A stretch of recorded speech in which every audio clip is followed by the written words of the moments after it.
everybody who knows who I am, but for those out in the internet land, I'm Jesse Church, head professional up here at Aberdeen Glen Golf Course. This is the first kind of town hall meeting that we've done up here ever, aside from when we opened and we had to put a bunch of stuff through the government to make sure that everything was okay for housing and everything like that. But we have done rule seminars and stuff like that before, primarily for the ladies that have never been approached by the men to do one because they know everything, or so they think.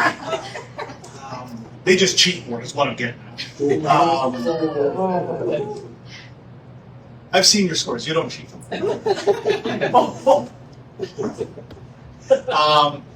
So quick rundown of today. Obviously, we're getting started a little bit later. Golf Canada rules discussion. It's not going to be 45, or it's not going to be an hour long. We're going to be lucky if it makes it 45 minutes, to be quite honest with you. We will move through these things as quickly as we can, with only 11 people being here. Kevin is going to moderate, see if any questions or anything like that come through via Facebook. If they do, he'll let me know. And on, I would say YouTube, but they'll be not on YouTube. So, he'll let me know if there's any questions that come up. If you guys have questions, throw your hand up. Say your question, I'll repeat it so that the people can hear it on YouTube, Facebook, all that kind of fun stuff, and we'll go from there. So we're going to start with the rules discussion, then we're going to talk about the two new software programs that we have coming in, our new GPS system and then our new scoring system. The scoring system is pretty widely used. A lot of golf courses use it. PG has it, Quesnel has it. Pretty sure Williams Lake has it, and it is all just to the benefit of us. But we'll get into that a little bit more later, and then we're just going to have kind of an open question period. Obviously, a lot of changes over the last 4 or 5 months up here, and I figured this was a pretty good way to answer 90% of those questions from 90% of the people to prevent shock and surprise and stuff like that when we get to the front counter and you guys have to, berate Ryder and Reichel and ask them when they're not the ones that made the decisions. It was Craig in partnership with myself in regards to the golf stuff. So moving forward with the Golf Canada rules side of things, we're going to talk about 4 things this morning. Then we're going to have some questions. The Aberdeen Glen local rule, I get asked to go over that at least 47 times a year, just because it is it's a very unique rule. Then we're going to go over winter rules / preferred lies, competitive rounds, and then we're going to get into Golf Canada handicap posting, which kind of bleeds in to Golf Genius as well. Anybody have any questions about that prior to us getting started? No, I haven't said anything to argue with yet, so we should be okay. So the Aberdeen Glen local rule. Most of you guys play enough out here that you know what it is. For those of you that don't, holes 2, 12, and 18 on the left side of the hole. If you happen to hit it up into the trees, into the garbage up there, there is a local rule in place that you don't have to stand on the tee box and hit 17 tee shots off of there. I am very appreciative of it, especially when it comes to hole number 18. And I know that there's a couple of gentlemen who've played in men's nights and stuff like that that are very appreciative on hole number 2. So if you hit it over left into the gunk there, essentially how it works, and we're going to make this very, very basic, figure out roughly how far that golf ball went from the tee box. If you normally hit 200 yards, don't say, oh no, I really got a piece of that one, it went 350. Right? If we normally hit at 150, make sure that we're going to about that distance. From there, you come down to the edge of the crap. No, not the fairway.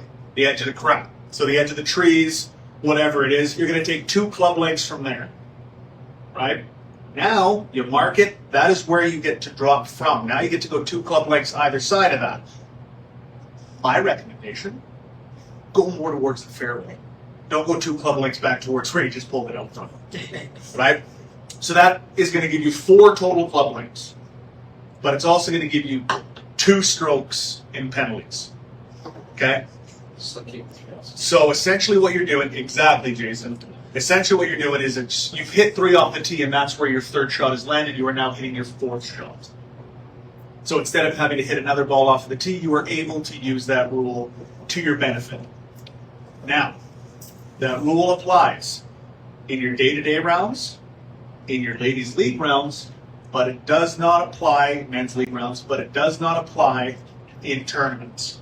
That is a local rule that is set up just to keep our pace of play up, right? And to prevent absolutely insane scores going on, right? If you guys want to hit another one off the tee box, fly at it. You're more than welcome to do that. That is your right under the rules. But that local rule is there to help so that you're not hitting 2 or 3. Now, hole number 2 for the ladies, probably not as big of an issue. Hole number 12, on the other hand, right? And we have done a better job of kind of clearing out that right-hand side so that you guys don't have to hit 45 degrees left and hope that it finds a piece of the fairway. We have cleaned that out a little bit. But because you guys have had to deal with it for so many years, there's probably still a little bit of scar tissue, so we aim a little bit further left. Okay? Does that make sense to everybody? Are there any questions on that? Marianne, Sandra, good? Are you just writing notes? My secretary? I was watching your Facebook. Oh, nice. Camera definitely has 47 thumbs. Any questions through your end, Kev? No? Perfect. We're good on that? Okay, if anybody has any questions on it, my email is on every single piece of literature that I put out in the last 4 months. Please make sure you send me an email. Okay? Winter rules / preferred lies. I cannot make this any more clear. This is not a rule. It is not. It is up to the discretion of the golf course, the groundskeeper. If you're at a members club, they would probably have some sort of grounds committee, right? Something like that, or a board that would make these decisions. This decision comes down to JB letting me know what the situation is out there, how wet it is, whether we can do it. If there's a spot in the middle of one fairway that's wet and gross and destroyed, but the rest of the golf course is fine, then it's not winter rules. That would be ground and repair. Right? This is something that's put in by us. It's not based on, oh, well, it's April, it's winter rules. Right? I've had people argue with me at the counter. It's actually why I left the pro shop originally. But I've had people argue with me at the counter. Well, it's May 18th. You have to be on winter rules. No. The golf course was in good enough shape that we're playing it as it was, playing the ball down. Right? Winter rules is a misnomer. It is a terrible thing to call it. It's preferred lies. They've done it on I think they've done it at least one round on the entire West Coast swing on the PGA Tour. Okay? What else? How far are you allowed to move the ball? How far away are you allowed to move the ball? Anybody? On the PGA Tour, it's 6 inches. Half of a scorecard. Right? Okay? For us, we can say however long we want. You can get to move it 2 club lengths. You could move it to if we've got a fairway that's absolutely decimated, hey, we want you to move it to the closest piece of good grass, right? Because we don't want you ripping up the terrible stuff because then it just won't roll back in, right? We could say you can only move it a grip length. We could say a tee length, right? Club length, not your putter, because a lot of people have the Akshays now, right? The really long ones, or the Bernhard Longers, right? Make sure that we're using the rules to our advantage. That's what they're there for, right? More often than not, preferred lies are going to be for your fairway, cut portion of your fairway, which includes your fairway, which includes the collar of the green.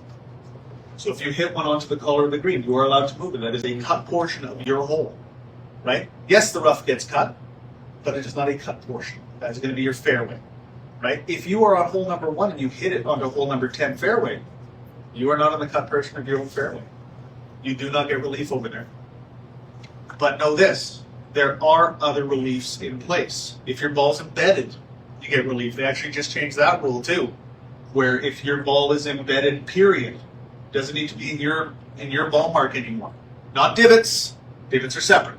If your ball is embedded in, has broken through the ground, right? Whether it's your ball mark, whether it's your divot, ball mark, or somebody else's, you are allowed to move it now.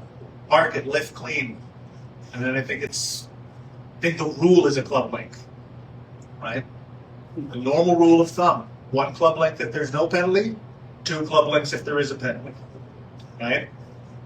Just like the unplayable lie rule. Now you always get 2 club lengths, they're minimum, because you're taking a penalty stroke for it.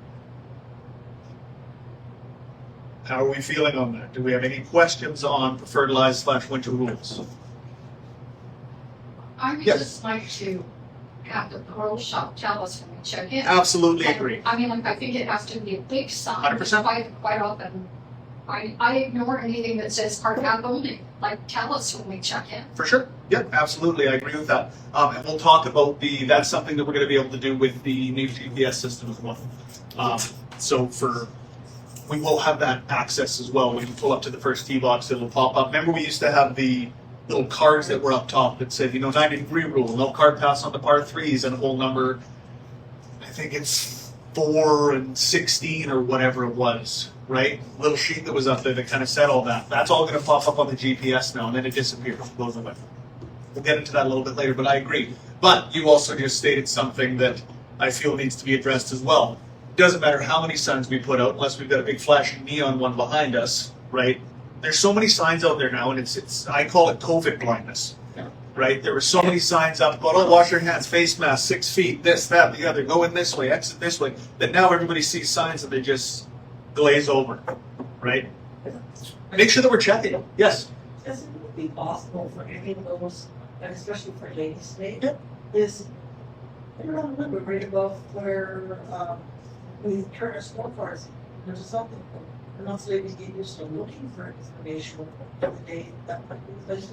Usually where we put them, I don't disagree with that. Usually where we put them is on the front window as you're walking in, right? There'll be one on the counter.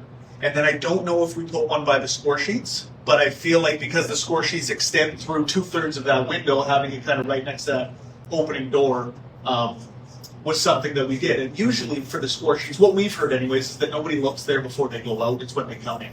Oh, it was winter rules. I didn't know that. Right? Good idea, but I think that having it maybe instead of just laying on the counter right next to all of this stuff that you guys are already filling out, have it in one of the things that's sitting up. Hey, ladies, have the people tell you guys, right? It's something that I'm going to be working on a lot with them downstairs about communicating more of that stuff to you guys. You guys need to know that stuff, especially for league play and everything. I'm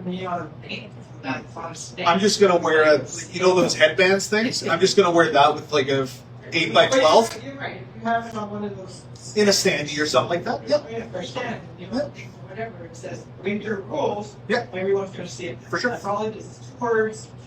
Yep. And it's all in the same place. Preferred lines. And if it's in the same place, absolutely. Yep. Yeah. Beautiful contribution. Good questions. Anybody else before I move on? Good? Okay. So competitive rounds. For all of you guys that have used Golf Canada before, you know that there's kind of 2 buckets that you can fill, and that's your competitive or tournament. I don't know what the exact phrase they're using right now is, or just day-to-day play, right? League rounds, men's, ladies, tournaments, that's all competitive, right? That it matters a little bit more. Might not feel like it, but it matters a little bit more because there's prizes on the line, all that kind of stuff. On Monday night, we're out there trying to win that, $25 longest drive or $15 low gross means a lot more than Wednesday night when Dan and Sylvia are out trying to play 9 holes in 2 hours. Well, it's more competitive though. Yeah. Right? So they will weigh them different, right? Because now you're playing in a competitive environment, right? And the more competitive rounds you have in, the more it's going to even out what you're playing, right? I'm going to talk about something in just 2 seconds, but also if you guys go away over the winter, right? If you go to a place where it's their active season, we'll talk about active seasons in a minute. I know not that many people are going down to the States right now, but Mexico or, Cuba or wherever, right? Arizona, absolutely, right? There's so many people and now that they've gone to the World Handicap System, it's better, right? But I knew people that had 2 separate, right? They had their gym down in the States, and then they had their other one when they got back, and it wouldn't cross over. So they come back as they left as an 18 handicap. Well, there were 6 down there playing a much easier golf course, and then they would come back up here. They'd be playing really, really good golf at an 18 handicap, and it takes a while for those scores to come down, right? So just make sure that we're observing that, even though they might not count. Let's say you go down to Vancouver. Apparently, there's 5 golf courses that open up in Kelowna this weekend. jerseys. Yeah. Yeah. So if they, yeah. So, you know, they've got 5 golf courses that open up down there. Technically, it's not their active season yet. I don't think the active season starts until March 15th or something like that. I think. Don't quote me on that. But put your scores in. Because at least that way there's a record of it. You can't, you know, then people aren't like, well, how did you get so good? Just lucky, I guess. Right? No, I played 12 rounds in 4 days down in Kelowna. Right? So make sure that we're entering them properly, competitive rounds, all that stuff. Don't have to change anything else. It's just one more button that you have to, one more keystroke that you have to enter. Good on that? Everybody good? Nothing on our feed, Kev? No? Don't be like this? Sorry, just. Yes, of course. So we store now, we have to put it in the next turn. Yeah, For me. I can't remember whether it's tournament or competitive. I think it's tournament, I think. Is that Right. pretty much nobody's ever put the score in from charity? Because you don't think of it as a tournament, right? I think that it's poorly named. I think it should be competitive. Right? Because there's, I know guys that play in 3 different men's leagues in there. Right? They play Aspen here and PG. I mentioned that before, and people are like, oh, well, it's not fair. Yeah, it isn't. It's like, you take it, there's no difference. And by rights. So, but why haven't you seen that? Everybody's supposed to do pretty much my experience. There's not a tournament handicap in a regular season. Right? But, and by rights, every time you go out and play, you should be following every rule to the letter of the law and yada, yada, yada. But we all know that on a Wednesday night when we're out playing with the spouse or out with the kids or whatever, give it a little bump every once in a while. It happens. Right? I'm not hitting another one. You know, tee off and you lose a ball and you go, I can find that. I'm not going back to the tee box. Yeah. Right? Throw a ball out. As long as you're not throwing it out and saying, yeah, this is my second shot. No, it's not. So how is that going to compare then for us? If we Yep. like, I suppose when Sylvia sets up our ladies' day rules, it says everybody has to now put your sport in the tournament rules for everything.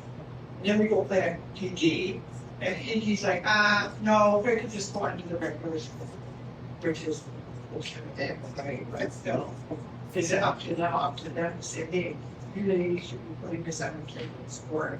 They should be. But whether they do or not, I do. For sure. We're going to touch on that in 2 seconds. Can you hold that thought? It's in the next. Everybody else is good on competitive rounds for now? Okay? I'm going to put a pin on it. Marianne's checking her notes. She's trying to catch me on something.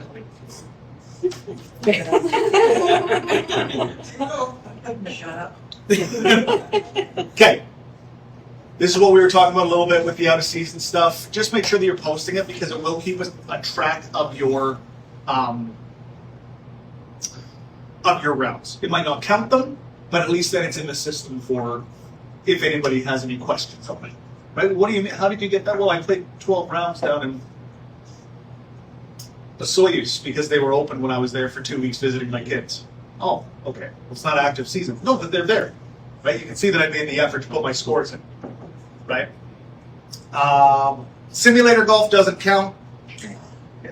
I've had questions about it. Simulator golf does not count. That's fantastic that you shot a 72 at TPC Toronto, but you probably had guinea putt set to 48 feet and, you know, played from the feet, 4 feet, yeah. 4 feet from the edge of the green, yeah. Don't put it in. There's a guy that tried to do it. Golf Canada sent out a thing on it. They're like, hey, make sure. Oh, yeah. Yeah. They're like, how did you play 48 rounds in December? Oh, I got a simulator. No, that doesn't count. So you went from an 18 to a 7. That's not good for you.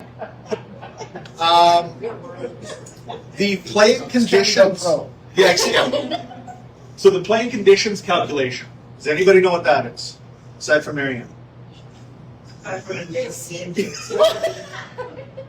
When it rains and it calculates out what it rains or whatever. You're close. You're on the fringes. Repeat. They can't hear the questions, so just repeat them. Okay. Thank you. No, it is not when the rain comes down. No, it is not when it's too hot. It is when the golf course plays abnormally tough or abnormally easy. If everybody is putting scores in that are far higher or far lower than what their normal stroke differential is, AI will go in and through Golf Canada and go, hey, this was a little bit tougher. We'll adjust it. We'll give them a couple extra shots or a shot and a half. and it'll actually go through and adjust it.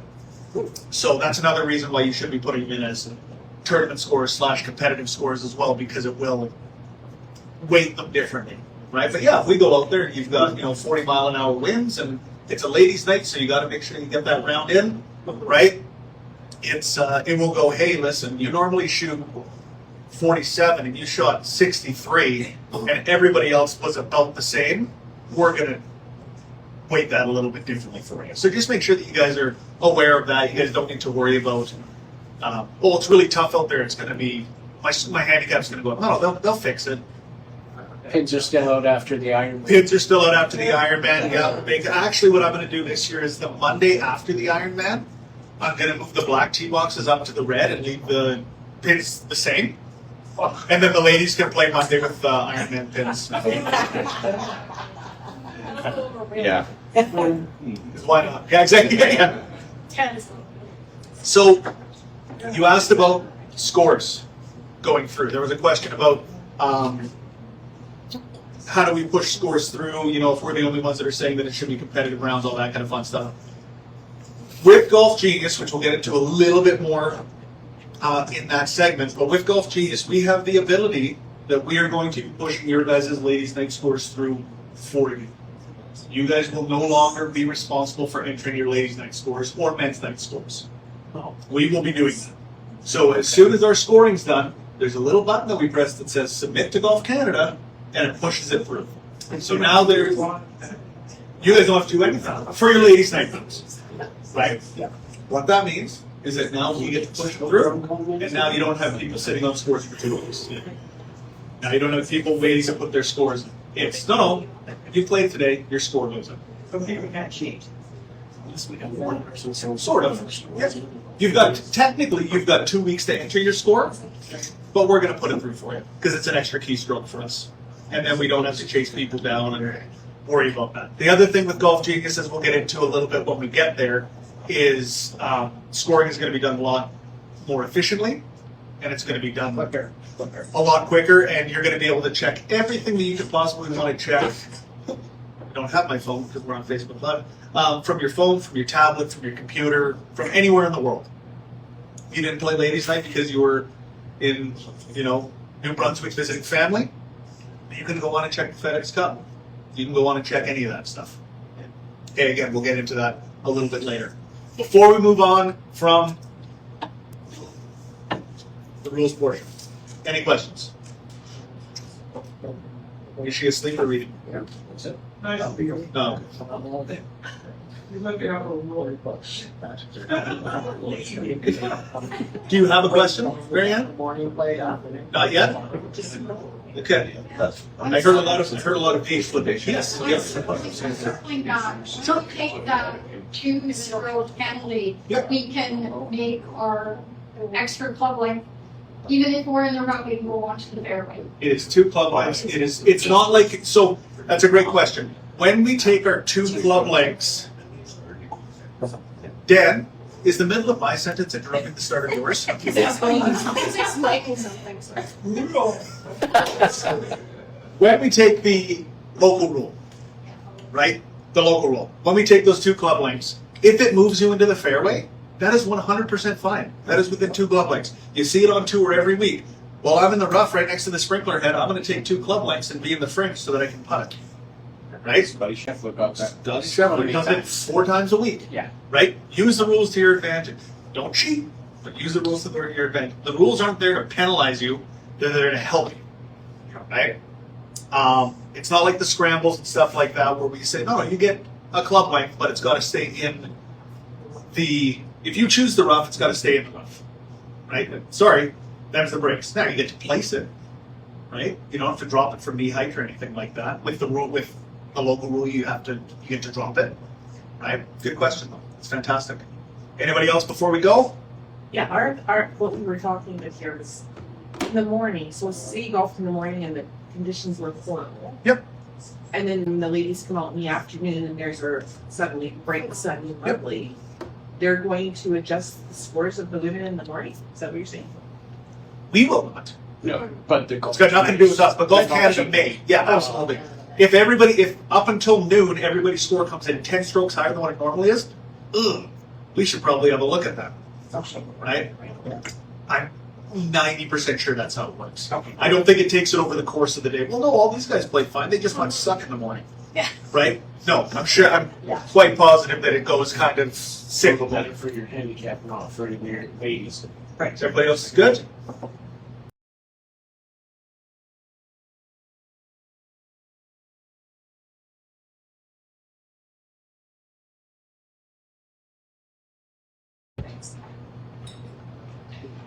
Moving right along. TagMarshal, Golf Course Intelligence, and Golf Genius. I was going to pull up some videos for these guys, but every video that I could find was just a sales video that like we would have gotten sent. You could boost your revenues. You could do this. Fantastic, great. We're full every day. I'm not that panicky about that. What I want is you guys to have better experiences while you're out there. So yes, Kevin. Why TagMarshal? What happened to the old one? The old one died. From what I understand, from what Kevin told me, Kevin Lamming works at Aberdeen Glen Golf Course. From what Kevin told me, they just kind of evaporated. And it happened in September of last year, maybe late August, something like that. I'm sure you guys all noticed that you could drive wherever the heck you wanted to. And let me tell you, you guys figured it out quick. Because the day after it happened, I'm looking out on hole number 18 going, that's not where carts have ever been allowed. But yet, here they are. So they evaporated. TagMarshal is, the gentleman that reached out to us was employed by DSG, which was our old system, and they offer kind of a few different options. They've got little panels that you can give to the players and it'll just track them, but that's of no benefit to you guys.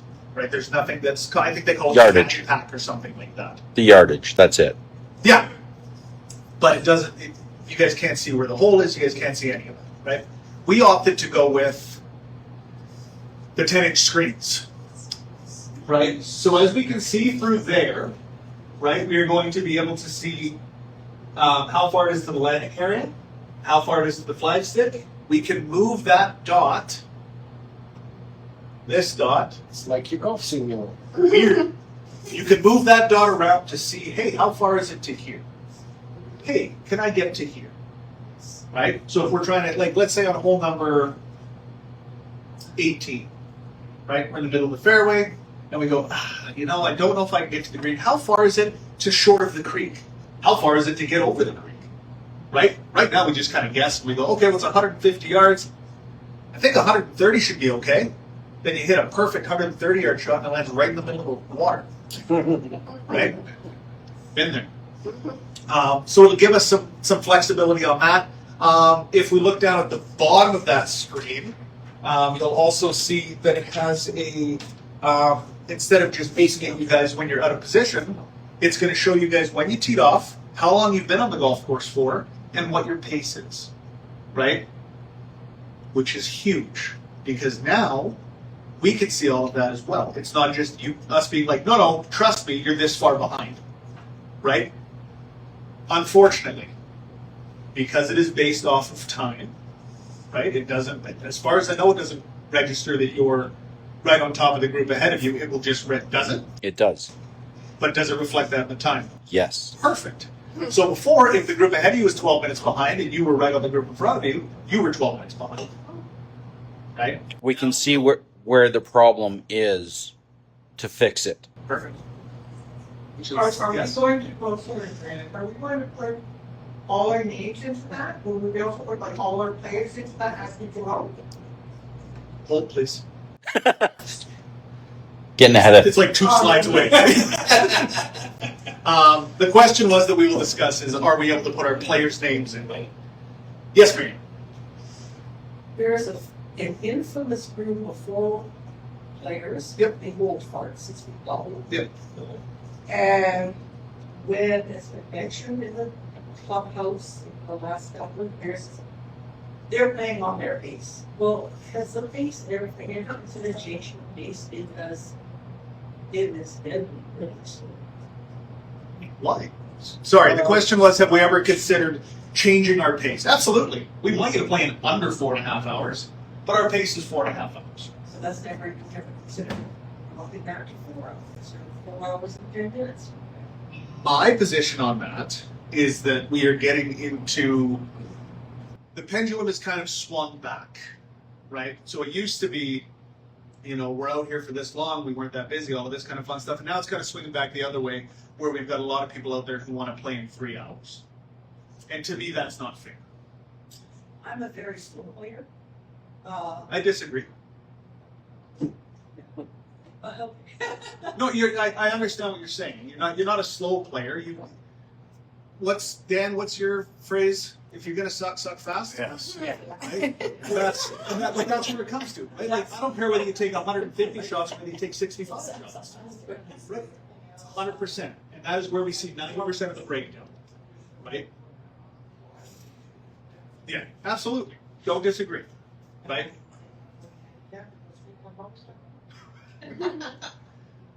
The pace of play will come up in about 2 slides as well. We will discuss that. Absolutely.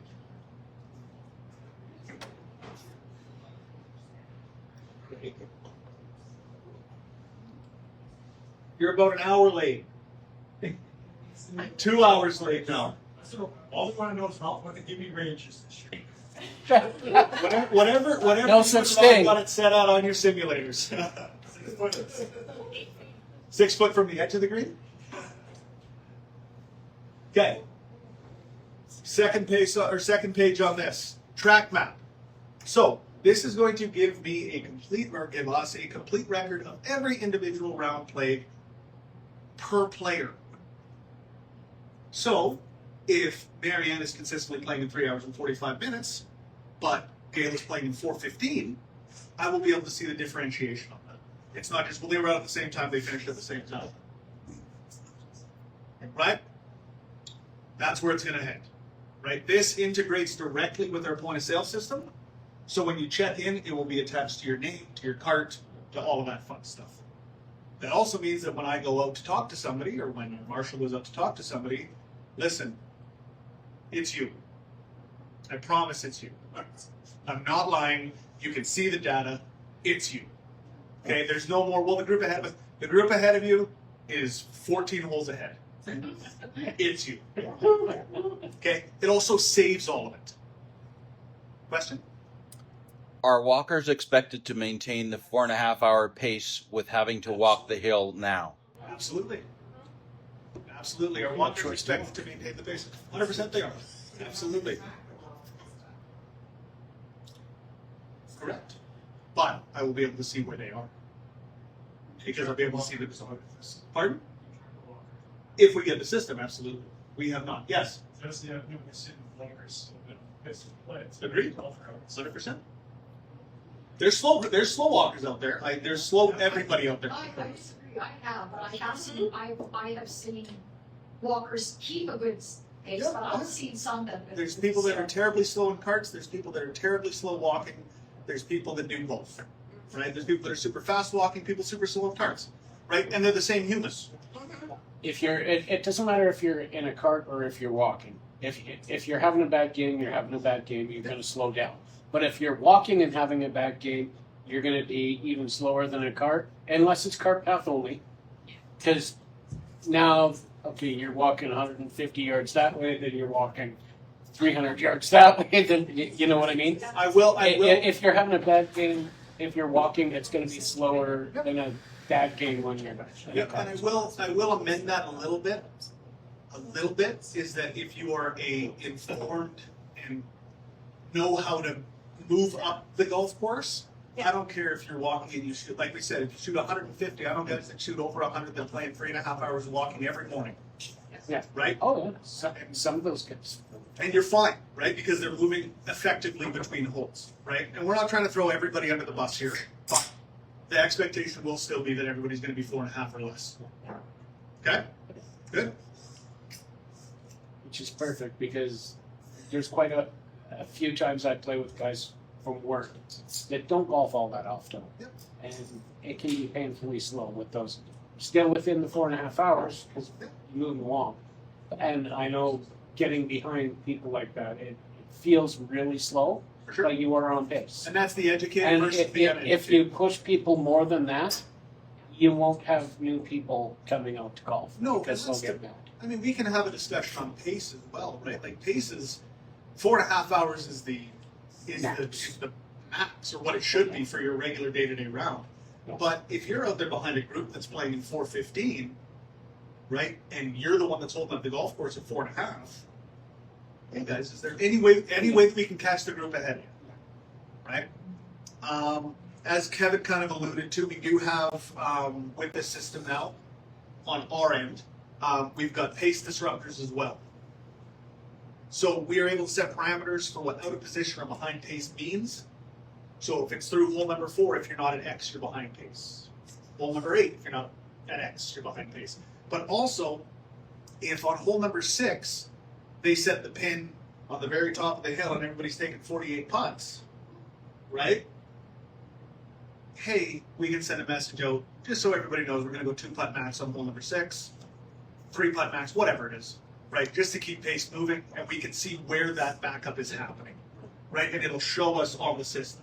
Hey, people are getting caught up on hole number 12 tee box, and then we drive out there, and the tee box is this far away from the right edge of the trees, and they're having to take free shots off that tee box, I right? see that a little more often, Jonathan, where you're around, we're not putting on stuff. Depends on if you're playing or not. I'm just not a. So we will be at 100%, and that'll be some education for them as well. Our grounds crew, because we are a 6-month season, and this is all I'm going to say about the grounds crew as them.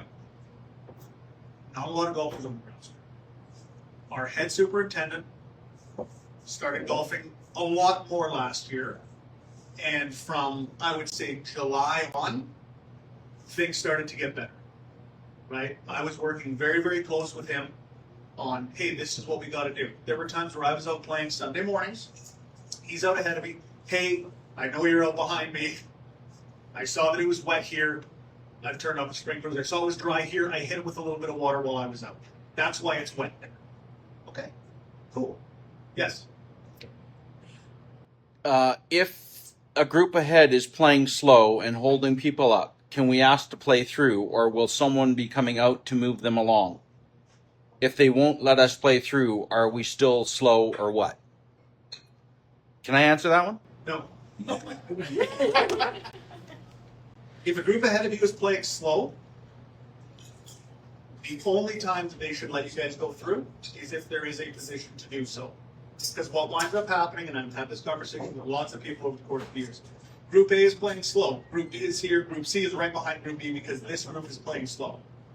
Right? Because Group A is playing slow. So they let Group B through. By the time they hit their next shots, now they got to let Group C through.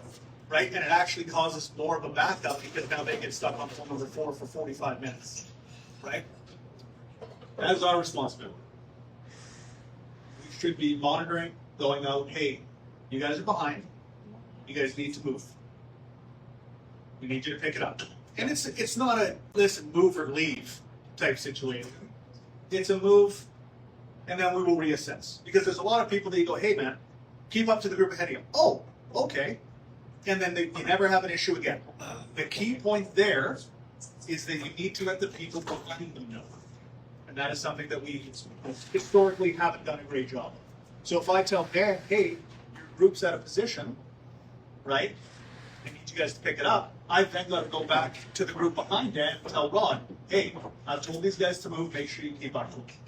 And usually that results in, well, we've kept up to them all day. I understand that, but they might skip a hole. They might just say, hey, we're 2 holes behind, we'll just move, right? We don't want to fight and have to get yelled at again. We'll just move a hole. That takes us up, 12 minutes, right? Like that, right? So make sure that you guys are keeping up to that. Okay. On the new TagMarshal, you will be able to see where carts are in front of you as well, Correct. even if they're out of line of sight. That's your whole. Yes. Now, certain holes people like fix, certain holes that are jumping in front of them. And because they have the attitude that I'm a member here, I pay my dues, so basically I come out in the morning and I do it. not my kind of story, but you just jumped the pole in front of us. This happened a couple of times last year, which I'm pretty sure they heard the wrath of me because they didn't stick around when I came off the course. And I'm like, if we come up against this again this year, yeah, I'm gonna have a real shit fest. So there's obviously times where And we aren't slow. no. And I've said there's obviously times when people take liberties, right? Whether they're pass holders or not, right? They'll take liberties and they'll just go, I'm skipping this along, I'm just going to get by these guys. What normally happens in that situation is they skip it and then they realize, hey, there's a group right there. And then they just get real shamefaced and all that type of stuff. Of course they do. Absolutely they do. But I've seen it far more often where they jump ahead because they think Group A is the slow group, right? Whether that's you guys, whether that's Rod, whether that's Dan, whether that's Kevin, right? They jump ahead because they feel like I'm not waiting for this. The group right there too. So when you get to hole number 3 tee box, let's say, right? You're going to be able to see your cards. Yeah. You're going to be able to see any other cards that are on that hole. So the theory is that they should get rid of that a little bit, right? Did that answer the question a little bit? Should they be doing it? Absolutely not. They should not be doing it unless you ask them to play. No, I just don't think I need to add to the government systems. Oh. Right, because, Neither do we. you know, and it's happened, I don't know how many times it happened last year. And it's like, you know what, I'm sorry, but I'm not one to sit here and keep my mouth shut, especially when you're not moving home etiquette. And as far as I'm concerned, it's home etiquette. For sure. You want to play golf, you're old enough to play golf, it's all the rules of golf. So here's my question. Who did you tell? I think, who was in the post shop? Well, You can take it. I don't think you can tell names up there. Right? But come let us know. That the guy, because I'm taller. Like, I mean, I literally, Jack knows, forecast neighbor about. Come let us know. Especially with this new system, we'll be able to see it a lot easier. Yes. But when they skip their holes, they can't count that round because they're not playing. Absolutely, they So, can. so why, Yeah, you can. why do it? You know, why do it? You can count it Why? because it's in the rules of golf. Is that if you play 12, I think if you play a minimum of 12 holes, it just goes off what your handicap will be for that hole. It's dumb, I agree, but it's in the rules so that if somebody goes out and plays Twilight and they miss 17 and 18, they're still able to enter the full score. Yes. You ever thought about putting basic light on something? Like 1 after 6 and 1 after. It's on your screen. No, but it's going to be on your screen now. So it's going to show up right down in there, where it's going to say what your pace is. This is how long you've been on the golf course for. This is what time you teed off, and it'll show you everything in relation to that.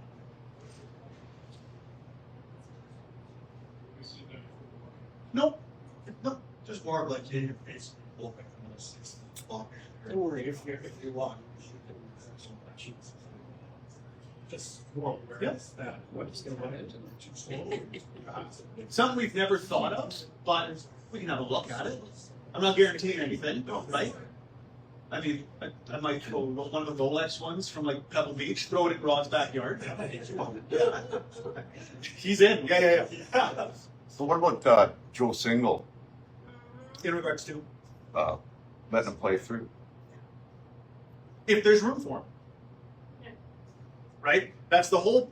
Everybody thinks, oh, I'll just let him play through. That's the uneducated, right? I'll just let him play through. That way he's not bothering me. Well, no, now he's going to hold up the entire golf course because he's just going to keep jumping, right? 100% honesty, if there's a single out there, barring, late evening, something like that, if there's a single going out anytime between the hours of, let's say, 7 o'clock and 5 o'clock, middle of the summer, that's a pro shop screw up, and it's not their fault. Right? Or two twosomes back to back. Or somebody walked out the front door and just jumped on the course. That is happening. Absolutely, it does. You'll be watching that a little bit more this year. Make sure that Absolutely. Yeah, definitely. Yeah, it's something that, we try and keep up with, but unfortunately, I mean, this will help a lot as well, but unfortunately what usually happens is, and I'm sure all of you at some point have been in the pro shop when Darlene sees two twosomes split up in the first fairway, and it is let's say it's a tirade. Let's be polite about it. But no, it's something that we have to enforce, and we are probably, I see you, Rod, we are probably going to get away from, for the most part, the marshal setup. We'll have them out there for tournaments, weekends, stuff like that. But I think we might lean into more of a starter system. Hey guys, this is what's expected of you, right? And I don't care if you play 1 round or 1,000 rounds, you're going to get a similar spiel every time you go, right? And I think that will solve a bunch of that problem. Rod. Start taking pieces for tee out types for green tears. Can't think about 4 and number 2. At this moment, no. It is something that we're looking at because if we put it in, it has to be for everyone. That's the problem. So even when you guys book a tee time, then it would have to charge you guys 25. No, we'll get refunded and everything like that. But it would have to, and as it sits right now, from what they've told us, that it has to go to everyone. It's not just public, because there's public that have the new 25 game passes. Right? They are still classified as public. They're not members, right? They don't have members. We have seasons passes and public. Those are our 2 options, right? It is something that we've looked at. We've looked at making people prepay because we get a ton of that, right? If you want to pay for 4 and show up as 2, fill your boots, right? Well, yeah, I mean, that's that. Oh yeah. You want to buy. Yeah. Save not. For sure. Yeah. We had, I know everybody in here knows who they are, so I'm not speaking out of turn, but Mike Martin and Dan Duckworth and those guys, they went down to, they were in Vegas. Yeah, their 4th guy wound up getting a little bit banged up the night before, so he didn't make it to their tee time. They had prepaid for 4. They showed up. They're like, hey, there's only 3 of us. And they put a single with them. No, they paid for their 4s. They get to go. Unless you're going to give me my money back for my 4th guy, right? He shouldn't be out there jumping in. Right now, I understand it's a single, whatever. They're probably the best guys to put it out with because they just don't care. But at the same time, I don't want to get into that happening, right? But yeah, that's the reason why we haven't put that $25 or $50 charge in for no-shows. Good? Cool. Next slide.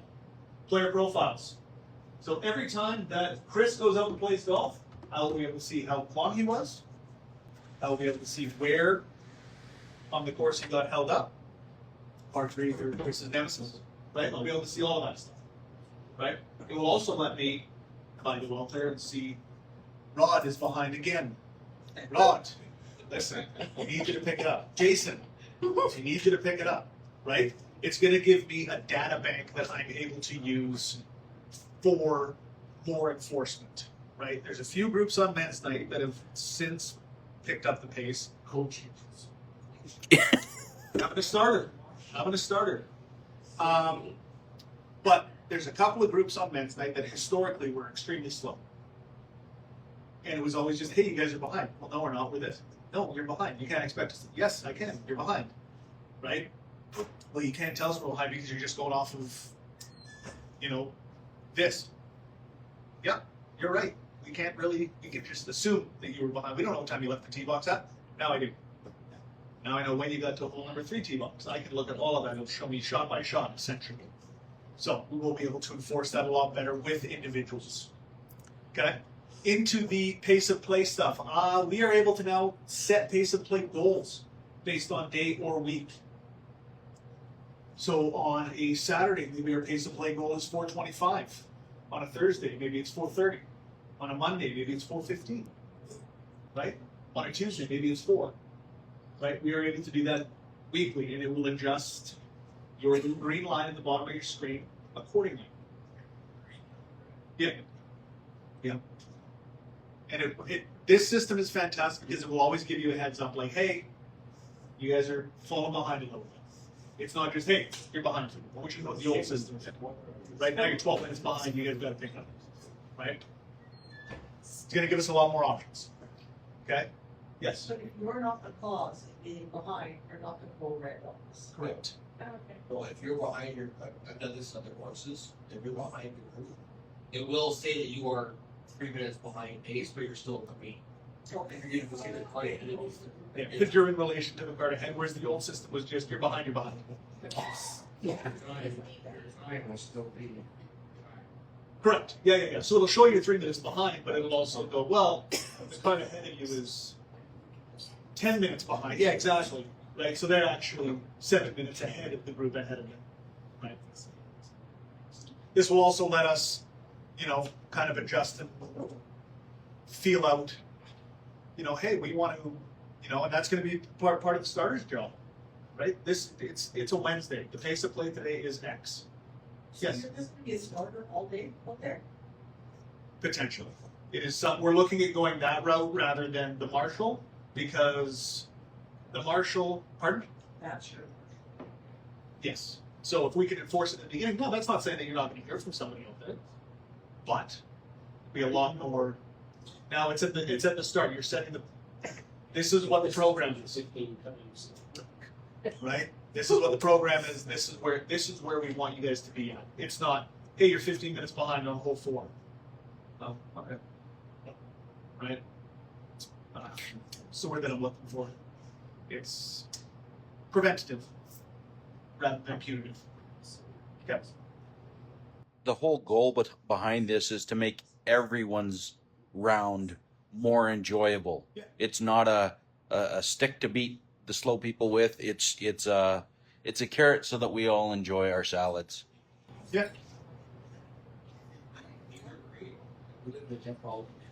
For sure. Yeah. And I believe, Kevin, correct me if I'm wrong, they can download an app for this as well? Yes. Perfect. There's a QR code that will come up to attach with your foursome. If you're walking with a group, There's your answer for the walkers, Kelly. So you do have the ability to. if you're walking and you're with a group that have carts, it will show on one of the cart screens. There's a QR code that you can scan to attach yourself to that group, and you will have all your yardages, pin placements, carts in front of you, all show up on your phone if you care to use that. My question basically related to forcing to like to walk. Lost out there, of course. I believe there is a QR code that we will have posted at the pro shop for you to do the same thing. So you will have access to this technology. It'll just be through an app-based form, and that kicks back to us as well, correct? Yes. Yeah, perfect. So I'll be able to see Kelly's iPhone is on hole number 6 fairway. So we can send you messages and you can send us messages. So we are flocks also save up some parts. Yes. Absolutely. Yeah. It's There's a few, but it will reconnect, right? It's not going to be something we have to keep reloading the app and stuff like that. I didn't know that. That's fantastic. Thank you, Kevin. The other thing is in relation to that is that with the last system, the walkers were out there walking dead anyways, right? It's not. This has gotten better for you guys. Yeah. Right. Directly to Sanders' point. Directly integrates with our Golf Genius as well. So if you're playing men's night, you are able to put your guys' scores in live as you go. Right? If you're playing ladies' night, you put your scores in live as you go. Now, this is an unofficial scorecard. We will still go off of the one that you submit. Because it's really easy to press the button a couple of times. I've done it. They're like, you made a 9 on hole 4. I'm like, it was actually a 10, but don't worry about it. Right? So we will still be collecting scorecards and still going about it, that way. But you'll be able to see, if I remember correctly, you're going to be able to see live leaderboard, all of that kind of fun stuff. Do we have to download TagMarshal, or can we just go off our Golf Genius? That one person in our group is going to be useful for. So the question was, do we have to download TagMarshal, or are we going to be able to go off of your Golf Genius app that's on your phone? Yes. You can do both. You can do both. So what's going to happen now, as we slide into, sorry, first of all, do we have any questions on the Golf Genius integration? We good? Kevin? If you're using cart, you don't need to have the Golf Genius because you're going to enter it on the screen on your cart anyway. And that will go straight into Golf Genius. So you don't need to be running it on your phone. Unless you're a walker in a group of walkers, then maybe one of them has Golf Genius on their phone, the other one has TagMarshal on their phone, and together the two of them can work together. So the cards, we are going to okay. Again, unofficial. We will still be going off of the scorecard you turn in. Yeah. want. You still Is that need your to have question? paper scorecards. Okay, perfect. Okay, everybody's good? No, we answered your question. Okay.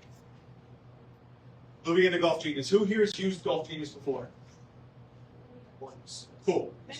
Okay, Golf Genius is A, phenomenal. I've used it a lot. It's great. B, it is also going to save you guys and us a ton of headaches. We are going to have a men's league and a ladies league portal. So you guys will be able to go in there and look within a couple of hours of scoring being done at what you want. Right? Okay, Kevin won a long drive on hole number 1. Dan, Sorry. Dan won. It's the 26 plus play. Dan won KP on 2. Jason won long putt on 3. Right, you're going to be able to see all of that right away. These are what the skins were. This is what the deuces were. All of that fun stuff. It's all going to be ready within, I would say within 24 hours. It used to be a week. You didn't get it till the next week. Right? Hey, it's going to be ready for you next Monday when you come. Well, we did the scoring on Wednesday night, so now it's available Wednesday for you. Or Tuesday night, or whatever. Right? Super quick. It lets us, and especially for tournaments and stuff like that, I know that one of the constant issues that we faced in prior years was, okay, you come off the golf course, let's say the men's open. Come off the golf course, Sylvia, Janice, and Maria are sitting where Rod, Kevin, and Kelly are sitting. Give them their scorecard, they go through, they count it, they walk it outside, they put it up on the board, then they would walk downstairs to the pro shop, or now the pro shop has to double check everything that they have double checked. Right, so you got 11 steps that have accomplished nothing because the scores haven't even been put in. With this, you hand your scorecard to Sylvia, she puts it in, presses enter, computer does all the work, it updates all the leaderboards, everything. Done. It will also be flights, right? I've got 100 teams in the ladies 2 bowl. This is what the handicap system that we're going to use is, and I need you to generate flights based on that equal. Right? Done. Men's Open, same thing. Ironman, same thing. Done. Skins. I want to do it by flight or I want to do it overall. By flight, cool. This is where everybody falls in line. Right? I want to do a honeypot hole. Find me the lowest score on this hole. Find me the lowest individual score on any of the holes on the golf course. Yep, you had a 2 on hole number 15, you're going to win yourself $500. Right? Without us having to go through and check every scorecard to miss it. Right? 100%. Once all the scores are in, again, we'll go off the men's open just because it's a 3-day tournament. All the scores are in. Okay, tee times are ready. You get an email. Get it sent right to your app. You don't have to, hey, I'm playing the men's open. When do I play next? Right? No, it's there. Right? Score sheets, gone. No more milling around the windows. Be on your phone. They'll be on your TVs. They'll be on the TV downstairs. It was almost Right? 60. They'll be on the big screen in my office that I've got up there so that I can just sit in there and watch the security cameras all day. Right? Not going to leave my office. I'm just going to sit there and cool from afar. Okay? So Janice and I have already been to one training session with Jesse. Correct. Yeah. With Golf Genius. Let's clear that up real quick. So Sylvia and Janice came up because Maria's out of town. They're our ladies club captains, let's call them. And then Reichel and Ryder, who do all the scoring Reichel, who does all the scoring for men's night, was there as well. So on our end, our people are getting trained. I just didn't want it to be. Yeah. I just invited Janice and Sylvia because none of you. It was just,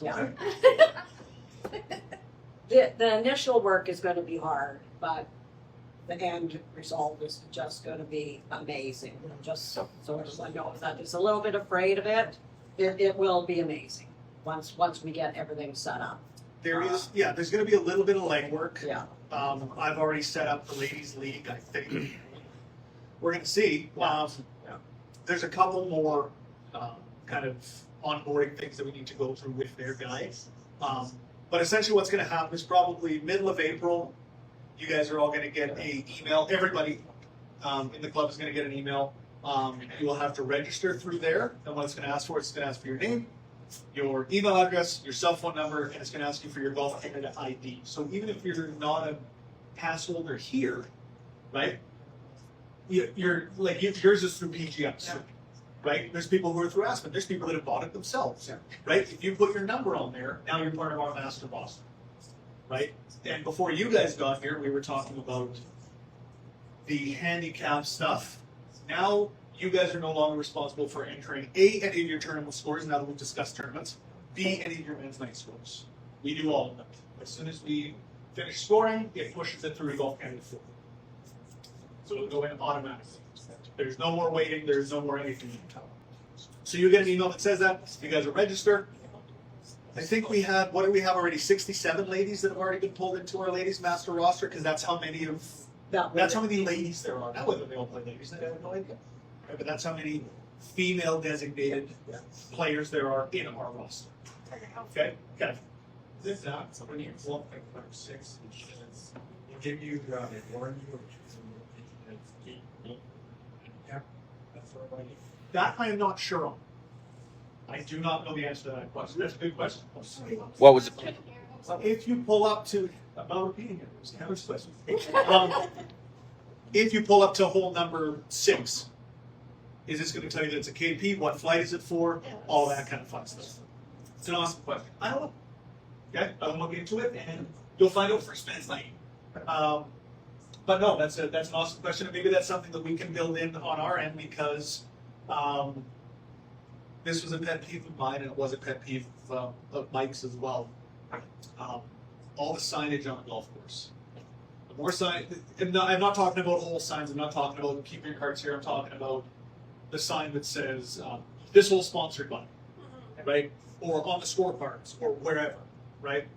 Now there's going to be an ad that pops up on every tee box for the entire year. That's it. It's done. There's no more signs going out. There's no more fighting with course service guys. But maybe there's something in there that we can put in on Thursdays. It pops up and goes, yeah, that's this KP.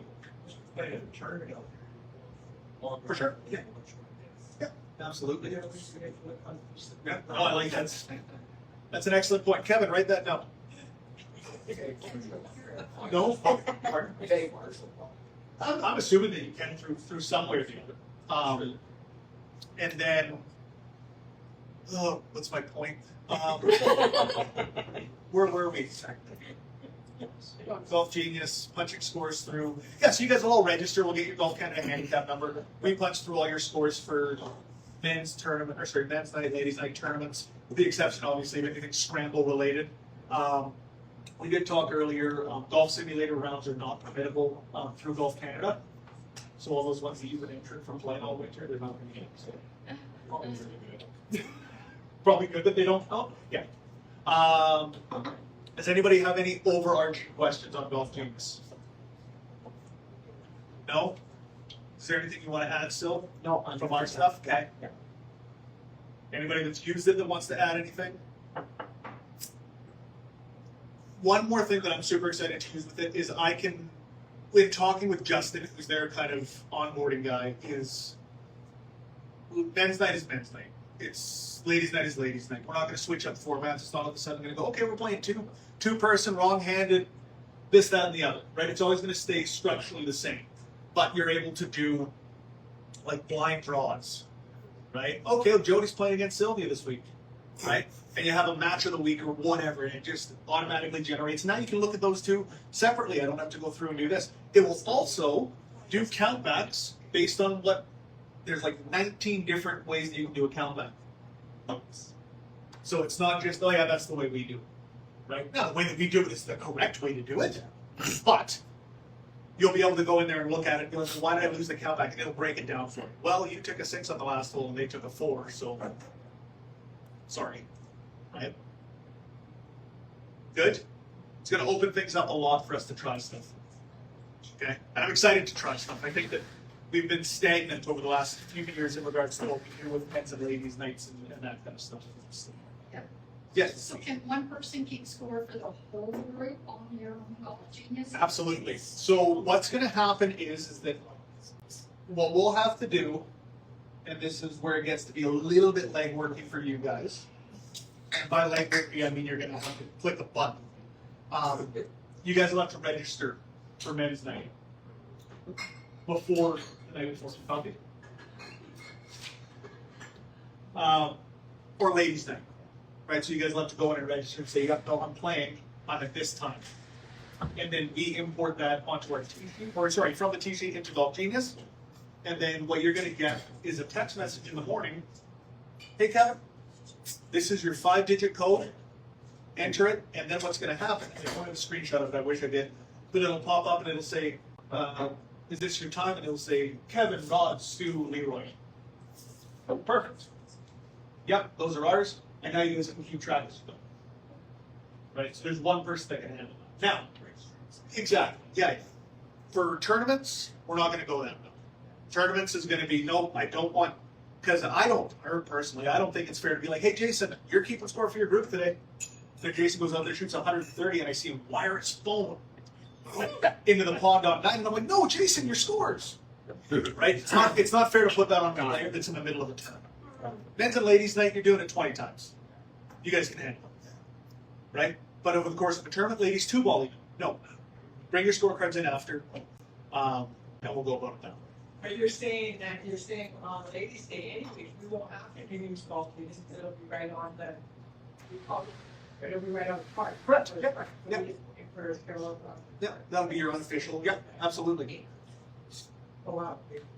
Yeah, and then just make sure everything's going to stay the same, except that now we'll kind of be able to see it. I'll sit in the back and I'll check scores, and I'll be like, "Ooh, Hole 8 must be playing tough." Yes. Talking about just taking a sample on is there going to be any consideration for Ladies' Day, for example, going to max score to save frustration? Sorry, Marianne, you have to repeat that. I didn't hear that. Has there ever been any consideration to go to a max score for ladies or men's night or for whatever? And I'll take that one. I'm going to say no. They're competitive rounds, right? So you got to play up. The handicap system in Golf Genius will adjust that for you at the end once we put it through. But for the purposes of that day, it's just like playing in a tournament, right? There's no max score in a tournament. We take a max handicap for Correct. the day, but not max 40? score. Yes. 40? Yeah. So I wouldn't make it. I wouldn't be able to play ladies. I'm a 41. Yes. Does this mean we don't need to carry a scorecard and just put the scores directly into the system? No. Do we need to carry a scorecard? Yes. You will still need to submit a paper scorecard because that is what you're going to go off of. I like all of you. I trust most of you. But technology is technology, right? I don't know if anybody here remembers the fire bar system that used to be in place down at the Prince George Club, designed by a couple of their guys, where they used a bubble sheet that you had to fill out, just like a standardized test. So you go, they made a 5, you scribbled in the 5, you submitted it or whatever, then they ran it through a reader and it would pull up your scores. They still submitted the scorecard so that they could confirm all the scores. Same thing here, right? The guys on the PGA Tour, everybody knows where they're at, but they still got to turn a scorecard. Yes? What if you have ladies that aren't sure if they're playing until like about 5 minutes before they're off work? Like, we have to can they still register on the way too? They can be unregistered. Repeat the question. If you, sorry, Good. speak up. I tried. What if you have people that are not, that tell you 5 minutes beforehand, "Hey, listen, if something come up, I can't make it. Hey, listen, I'm on my way there, but I'm not going to make it for your time. I'm going to be playing later." Yeah. Right? We can unregister. We can move them around. I would rather you guys register and have us take you off than not register and have to figure out how we're going So to get them piece it. registered the night Absolutely. before. Perfect. If there is the assumption that you will be playing ladies or men's night, please register the night before. Okay. Fair? Yes. I just got a text from one of my bank partners who's watching online, says, "Good job." Who is it? Not telling. I like that she said blank partner, not friend. She said there's difficulty with the volume. Is there any way you can turn up the volume? On Facebook, I can just yell louder. Sure. Did you have any questions? Or are they just complaining? Oh. My laptop volume sucks. Yeah. I will try to speak louder. Sorry, It's on the other. this is our first time. We'll get better. Yeah. It's the first one we've ever done, so a little bit of patience. Any other questions on that? All in all, those two changes, TagMarshal, Golf Genius, positive, right? I think that Kevin being here and being able to inform Kelly and myself that there is the ability for walkers to use it as well is fantastic, right? I'm sure that that's where we're headed with our next segment. There's a lot of questions on that, so I won't dive too deep into that area. But for Golf Genius TagMarshal, that's all I got. If you guys have any questions, again, my email is all over the literature. It's on the website. All of that fun stuff. Most of you in here have my cell phone number or my office number, extension 3, if you dial Aberdeen Glen. Let me know if you have questions. Okay. I just, somebody else just texted me and said they can hear you fine. Listen, you two.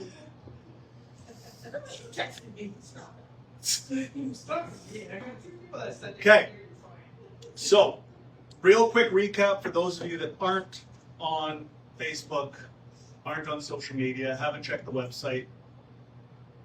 Going over the rates a little bit for this year.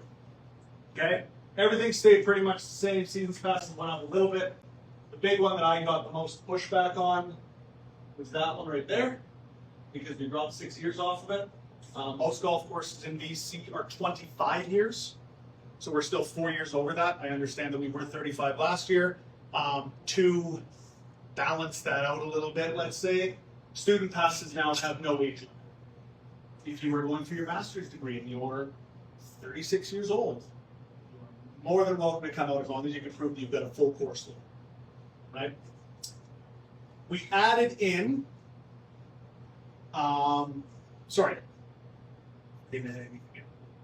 we have stripped our game passes down purely for the purposes of streamlining it, right? We now have a 25 game pass available 9-hole or 18-hole, okay? Obviously separated by age.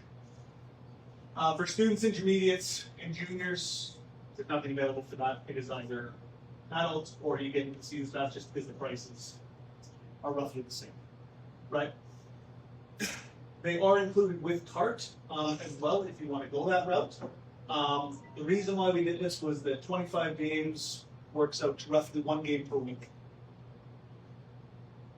We're between 22 and 26 weeks that we're open each year. So we said 25 games. You are able to sign people off on it if you would like. Rob? So 9 and 18 will price to carry enough. Understand that part of it. But will you just on 18 holes, somebody wants an 18 hole, just be doing it like you always stop, just get a range check for 9? 18's 18. So that's where the guys downstairs are gonna have to say, hey, you have an 18-hole pass. You have to do 18 holes because I'm not gonna allow you to come back into the clubhouse. Correct. Same with the goal passes. So last year, the goal passes, there was people using those goal passes as 9 holes. That is why we went this way. What we saw was a lot of people purchasing, our most popular one was our 10-game pass. And there would be a lot of people that would purchase the 10-game pass, and they would use it as 29 pro games. Well, that turns it from a 10% discount to a 30% discount. Right? Yes.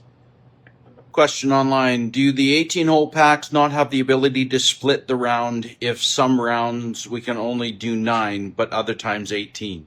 No. So that is a question that was just asked in person as well.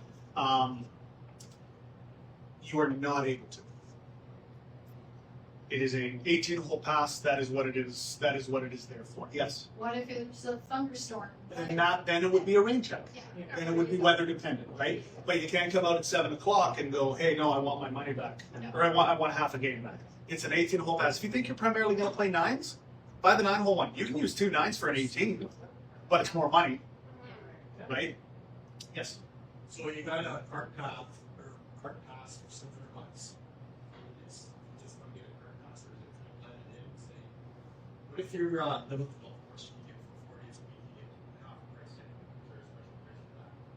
I can't hear Get that bought for 30 seconds. Can you repeat the question? It's the next slide. Oh, you get it. Yeah. It was homeowner related. So that is based off, so the season's pass, the cart pricing, I think it's on the next one. No, it's not. No, but the seasons. Oh, okay. So the cart passes, yes, so for adults, cart pass for the entire year, $700. For the seniors, it is $600. We added that into this year. You're going to see it on the next slide. We have seniors cart pass as well now. For super seniors, $500. I think. Intermediates, 19 to 29, because you're still an adult, you are still paying the $700. You're not 50 yet, or sorry, you're not 60 yet. You don't get the discount. Same with students. And then juniors, not allowed to take a card anyways. Okay? Everybody's good with that? Jody? Good? Okay. I think that it's going to make a lot of people a lot more, you're not worried about 40 games to get you in. The other big thing with this, most people up here, from what I can see, are seasons passers anyways, but there will be no carryovers. There will be no any of that. Barring medical exemptions, stuff like that. Extreme circumstances we will take into consideration. If you come in and buy a 25 game pass, you play 2 rounds, and then you decide it's 35 degrees out, so you're going to go fishing all summer. Sorry. Right? What we'll do is we can, look at potentially, in that instance, obviously we can look at refunding and charging you the full fee for the 2 rounds, right? You only get 2 in, that's probably the best call for you, right? But then we get our full freight for the 2 rounds that we got. Cart prices for seasons passes, you guys can partially, yes. Could I use a 9? This is question about the tickets. Could I use a 9 and pay the difference for 18 instead of using 2 9s? There will be a 9-hole. Extra 9. Yeah, I don't know what that's going to look like yet, though. We've had that forever, just for people that play 18 and want to come in. Usually we would just upgrade them. It was usually the difference. But yes, there will be something for that. Golf cart including price, yes. So going back, Ladies' Day, which is only 9 holes, we would lose 9 holes if using a game pass instead of a season's pass? If you bought the 18-hole one, yes, but there is a 9-hole pass available for that. Yep. Next question. Are there going to be couple seasons passes or family passes? We're online and can't see the screen that is up.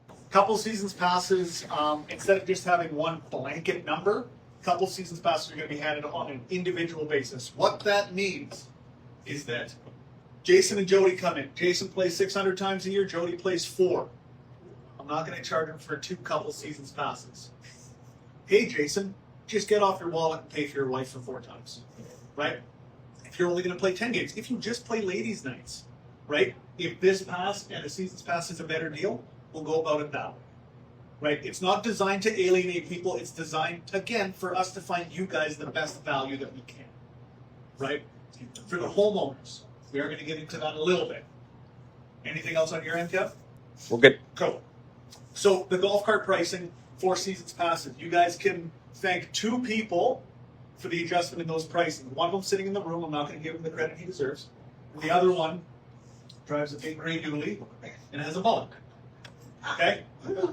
He looked at the prices of the season's cart pass, which last year was I think $800, and he said, "So what you're telling me is, sorry, I'll do my best Craig impression.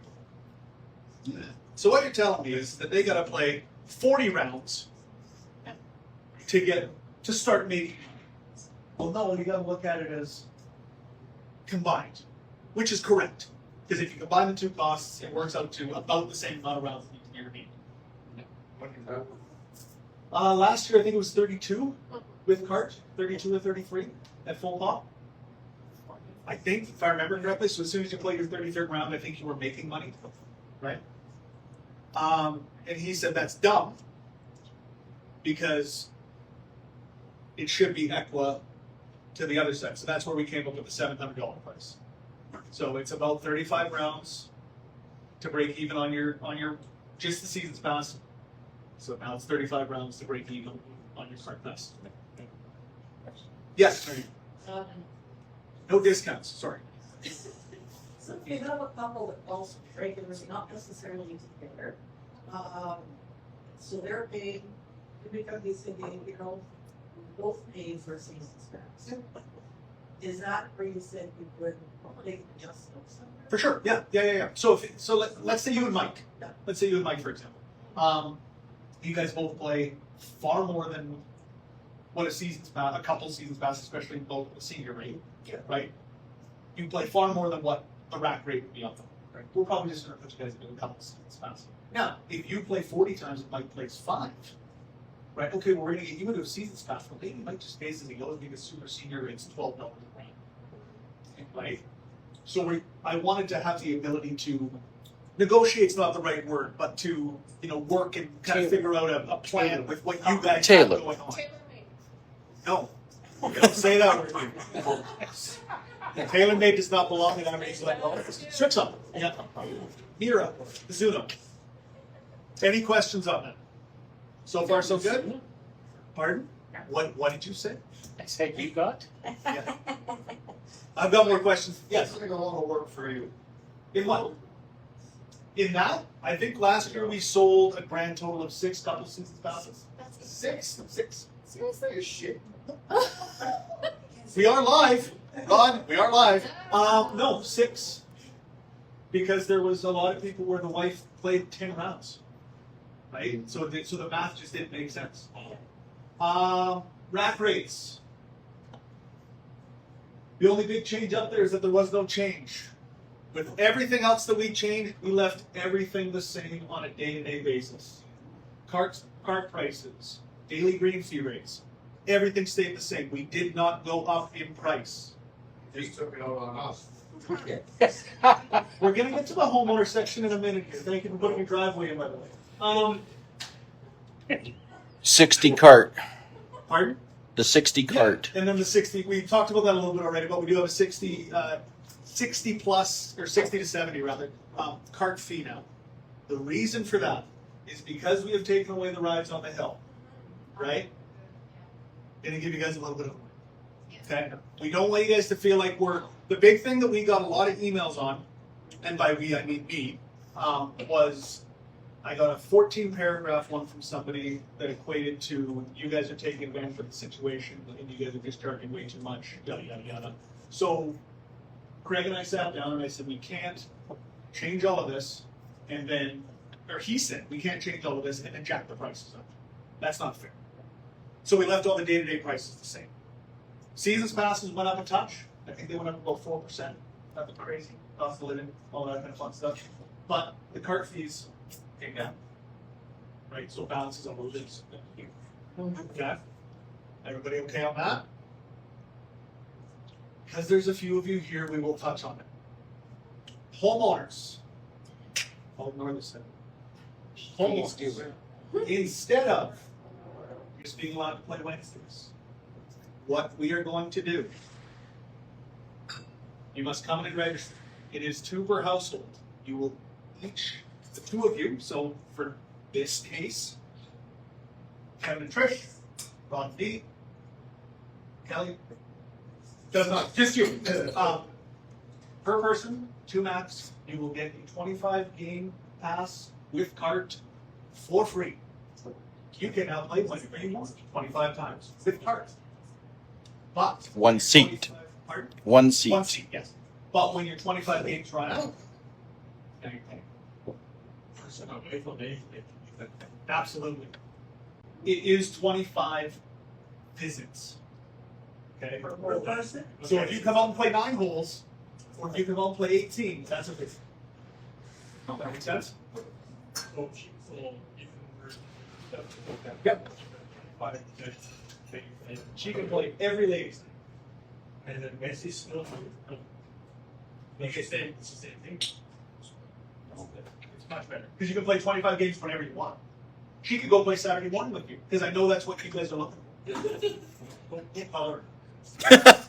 Kevin just said that he would really like Trish But no, you can use it whenever you want. But once you've played your 25 games, you gotta pay. Per person, so that's Per person. Per person. Per person. Instead of selling for 25, I can pay somebody else 50. You don't have to pay them. Correct. You will have a 25 game pass. Mary Ann will have a 25 game pass. Mike will have a 25 game pass. So if I own a house up here, I get a free 25 minute pass. So I don't have to pay a ball whatsoever. 25 times. Upgrade. What this means, though, okay, I see a lot of you crunching numbers right now. If we're going to play more than 25 games, right? Like this is perfect for Wayne, No. right? He'll come and he can, now you can bring him out on a Saturday evening and he doesn't have to worry about it, right? But for somebody like you three, right? If you guys want to upgrade to the season pass, right, so that you don't have to worry about counting rounds and all that fun stuff, you are going to pay a grand total of whatever category you fit into on this side. So, if Ron wants to come to the, how old are you now, Ron? 48. If you want to pay 70, if you want to pay for the season fee, you're going to pay $21.50 to play as much as you want. But that 25 game pass goes away. So now you're paying $1,000, $1,300 less for your season pass. Okay, so you get a 25 game pass, right? That you already have. Okay, it's like let's make a deal. I'm Monty Hall. Okay, 25 game pass with card. If you want, I don't want to have to keep track of rounds. I don't want to have to do any of that stuff. I just want my season's pass. $21.15, season's pass for exactly.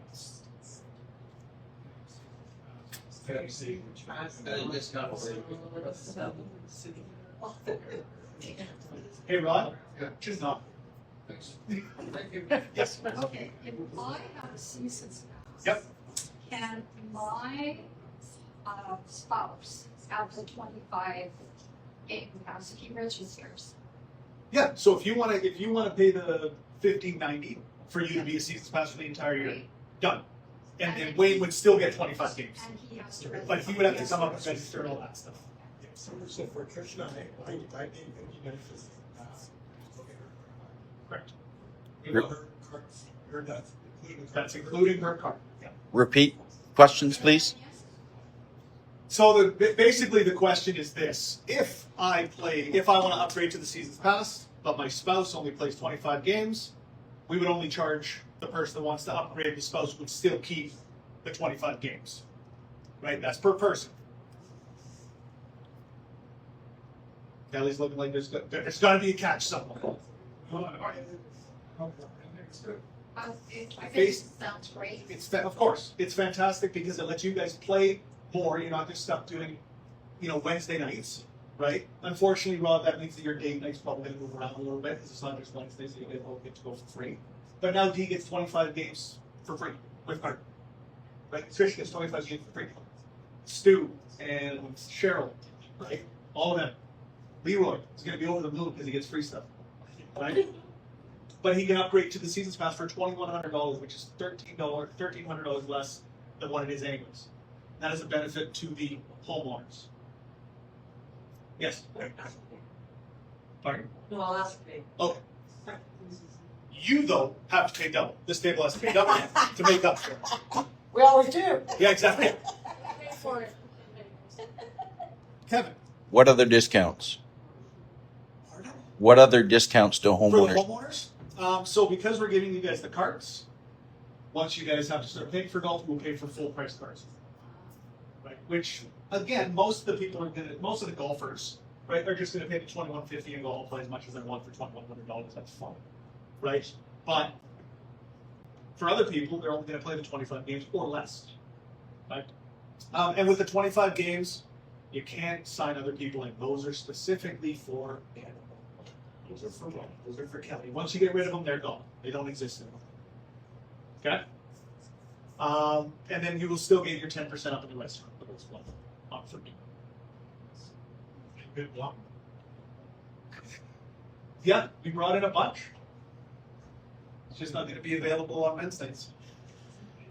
Please tell them that you're a homeowner when you want your discount. Yeah. It won't be automatic anymore. So now when you register, right? When you register for your homeowner's pass or whatever, because you're gonna have to come in and register, right? You're gonna get sold what's called a homeowner pack, and that's gonna pop up for you guys. This is gonna be fantastic. It's gonna pop up and it's gonna say right up homeowner, right? Leroy Manning, homeowner. Kelly Collins, homeowner, right? It's gonna come up and say that. That's why we got it, right? But please make sure you're telling them, because it doesn't always automatically apply because we had new stuff to the menu. Maybe something doesn't get transferred over. Just so you guys know I'm a homeowner. Most of you guys have been trained in that way anyways, but for the most part, if we can just continue to do that, right? And it will say on there whether you are or not. So this table, you can't just tell them that you're homeowners. Yes. And just to clarify, so They know I'm not rich enough. homeowner couple has to apply. And if I get a season pass, Wayne, and you know this one now, he can't get the 50.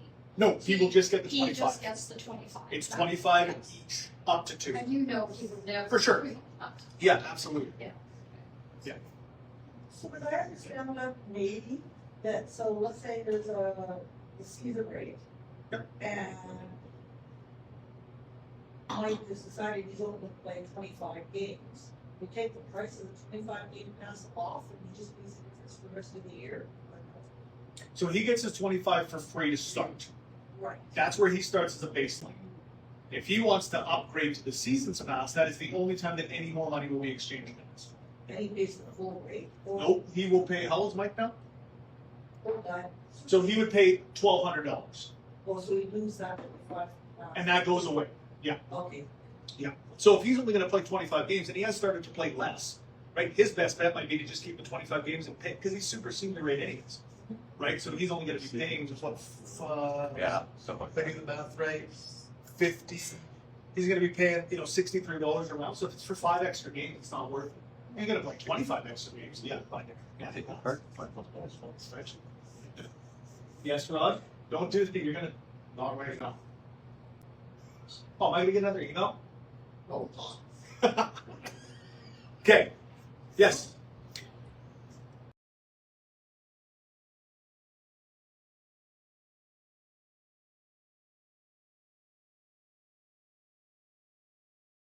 Our group has 2 cart riders and 2 walkers. As season pass holders with cart, is our group allowed to 2 carts for the round to give walkers up a ride up the hills?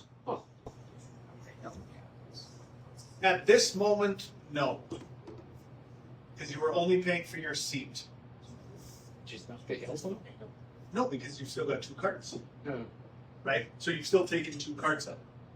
Most golf courses across the world will charge each person a full cart fee. And then if you want to get the money off of the other guy, oh no, he already paid for the cart. They already paid for the cart. And then you have to collect it off them. Right? We charge per seat. Unless you're a couple and you're coming in, then we charge you full freight, obviously. But because your season's pass price only covers 1 seat on the cart, Prince George Club, for example, has one where if you want to rent for the entire year, full cart just for yourself, you're more than welcome to. It's double the price. I think it's $800 and then it's $1,500 if you want it. I don't want to ride with anybody for the entire year. This is my cart. Everybody else go away. Sure. Yep, definitely. So if they want, yeah, I mean, it's. I understand the question. I get what we're trying to get at, but at this moment, no. You will. The 2 of you wouldn't be joined onto 1 cart, unless you want to pay for the full cart. Okay. So the thing is that I can see the 2 cards. So we have ladies that, again, some take a cart and some walk, but they will put their clubs on the cart and walk because they don't want to pay for the cart. Right? Yep. So is it going to be an automatic ballot? They have to pick the cart, not the cart. So they're still going to be able to put their clubs on the cart and get away with not paying. If you want to put your clubs on and walk, fly out. you want to put your clubs on and jump on, you'll be 13.50. Right? But that's Because you, exactly what they're gonna do up the hill. of course they are. And that is our job to control that. That is one of the things that we are hoping this move gets rid of, because there are a lot of people that take advantage of that. Oh no, I'm just taking a card just because I'm going to give my buddy a ride up the hill. And then he sure gets a ride up the hill. And once And you're every hill outside- from then on, and then on hole number 9, they jump off. Oh, okay. Right? I agree with your position. I would like to help whoever walks with me, and there's not that many. I'd like to help the clubs up the hill, like, they can walk if they haven't paid Yep. for that, I So, will help with that. Just Peter because just said the I internet want just to crashed. play, 100% of this. that's why. And the majority of the walkers out We're here good. now, should say the majority. Must You be know what? his. In this group, the majority of the walkers up here now have the remote controls, right? It's not 20 years ago where you were having to carry your bag or you're pulling this, metal contraption up the hill, right? I had a gentleman come in, and there's apparently a type of golf cart that you can get where 2 foot pedals go down and you can stand on it and go up the hill. If you want to invest in that, I can't tell you not to, right? You're more than welcome to. If you flip it and die, that's on you, right? Be awesome, right? But the purpose of this, and I'm going to preemptively say this because I know that I'm going to get a bunch of questions on it. The purpose of this is, in my opinion, the customer service down here over the last couple of years in regards to the driving range, carts being cleaned, all of that kind of stuff was, in my opinion, way below the par that it should be. Right? I had so many people coming in, hey, I found cigarette butts, teas, beer cans, all this kind of stuff in my car. Is part of that training? Absolutely it is. Is part of that, hey, they're out in the hole giving people rides up the hill for 3.5 hours a shift. So I've lost somebody for 3 hours. Now the range is empty, we have no teas, no baskets. I can't tell you how many times, even with Chris, I gave Chris a few lessons, right, where I'm having to walk the range to find a bucket, to find a tea, to find something, which is something that our back shop staff should be doing, right? So when I came in, that was the first push that I made, was that we need to do something. And there were 2 options. You hire another staff member or 2 staff members, because it winds up being, I talked to every staff member, they said that it was somewhere between 40 and 60 hours a week that they were taking people up the hill, right? 2 to 3 hours, per day per side, right? So 4 to 6 hours a day. And sometimes that's more, sometimes it's less, right? But 7 days a week. So we either hire 2 more full-time employees, or we negate that side of it and we focus on the customer service aspect of it. Because I still believe that we've got the best customer service of any golf course north of Kamloops. Except me. I don't want to talk to anybody. That's why I'm here. I'm here now so I don't have to talk to all of you individually. But it's something that we've got away from. For the people that have played here long term, right, used to get met in the parking lot. Hey, do you need a cart? Oh, yes. Right? Oh, yes. Used to get that, right, which was fantastic. Now, we were a lot less busy, but it was something that you kind of expected. Rod, you travel and play a little bit of golf. How many times were you able to get your clubs to the pro shop at some of these nicer courses? Never, because there's somebody running out to your truck. Yeah. Hey, what time are you playing at? What can I get you on a cart? And they send you out there. Yeah. Right? This is scorecard in your goal. 100%. Now, I will. In the mornings, it's tough because when we do get the, they set a scorecard in your cart. I agree. It should be there. You're not going to DT. You've got golf teams. I agree. But compensation will kill it. Back when we were watering the crap out of the golf course, they would get hit. We'd lose 40 scorecards. So a lot of these ones didn't get done. Should they be done in the morning? Absolutely. The car's pulled down. 100%. But we got six groups of walkers that are going out hole number 1 to start. So now you lose that time to do it. I just want to point one thing out just because he's sitting here. Rod, do you notice anything different about the view of number 9 green? Yes, there's no tree there. There's one tree is gone. We've been able to see more of the feature, his features that are out there. Yeah. I know you don't hit it often, but yeah, we got it. Yeah, there was a big tree that was there and it died in the fall, so Took her down. It really was. it did.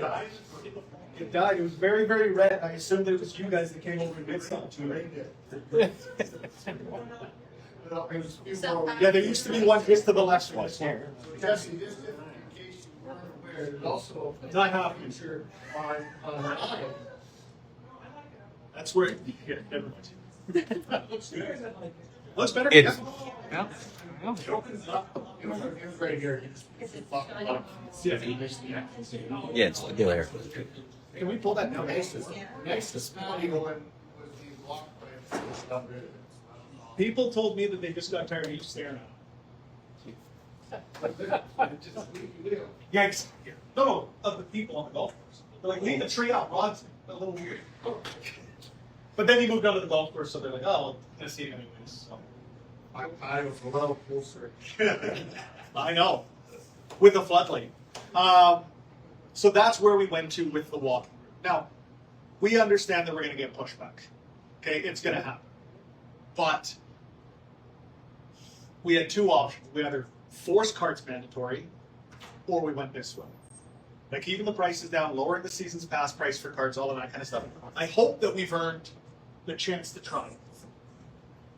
Okay, I feel like most of the people up here, for the most part, are carters. Kelly might be the only one that's a habitual walker. And even then, you take carts occasionally. Yeah. But my concern is if I'm going to something like that, they're going. Peter says you're offline now. Absolutely. You're more than welcome to do that. If you want to give them a lift up, or if you want to throw, I know that they've got, thinking of the group that you normally play with, the teachers, right? I know that you've all got the push carts, right? If you want to, throw a guy, he pulls one up and all that kind of fun stuff. I see that. Out there. His internet problem. So. As long as we're not flipping carts and stuff like that, right? If you're going to help them get up the hill, that's fine. That's what I expect to happen, right? Now, that being said, we're not going to do we'll give you two carts because two of you paid for a cart because what's going to happen is people are going to jump on, right? But, absolutely, you're more than welcome to give the lift up. Absolutely.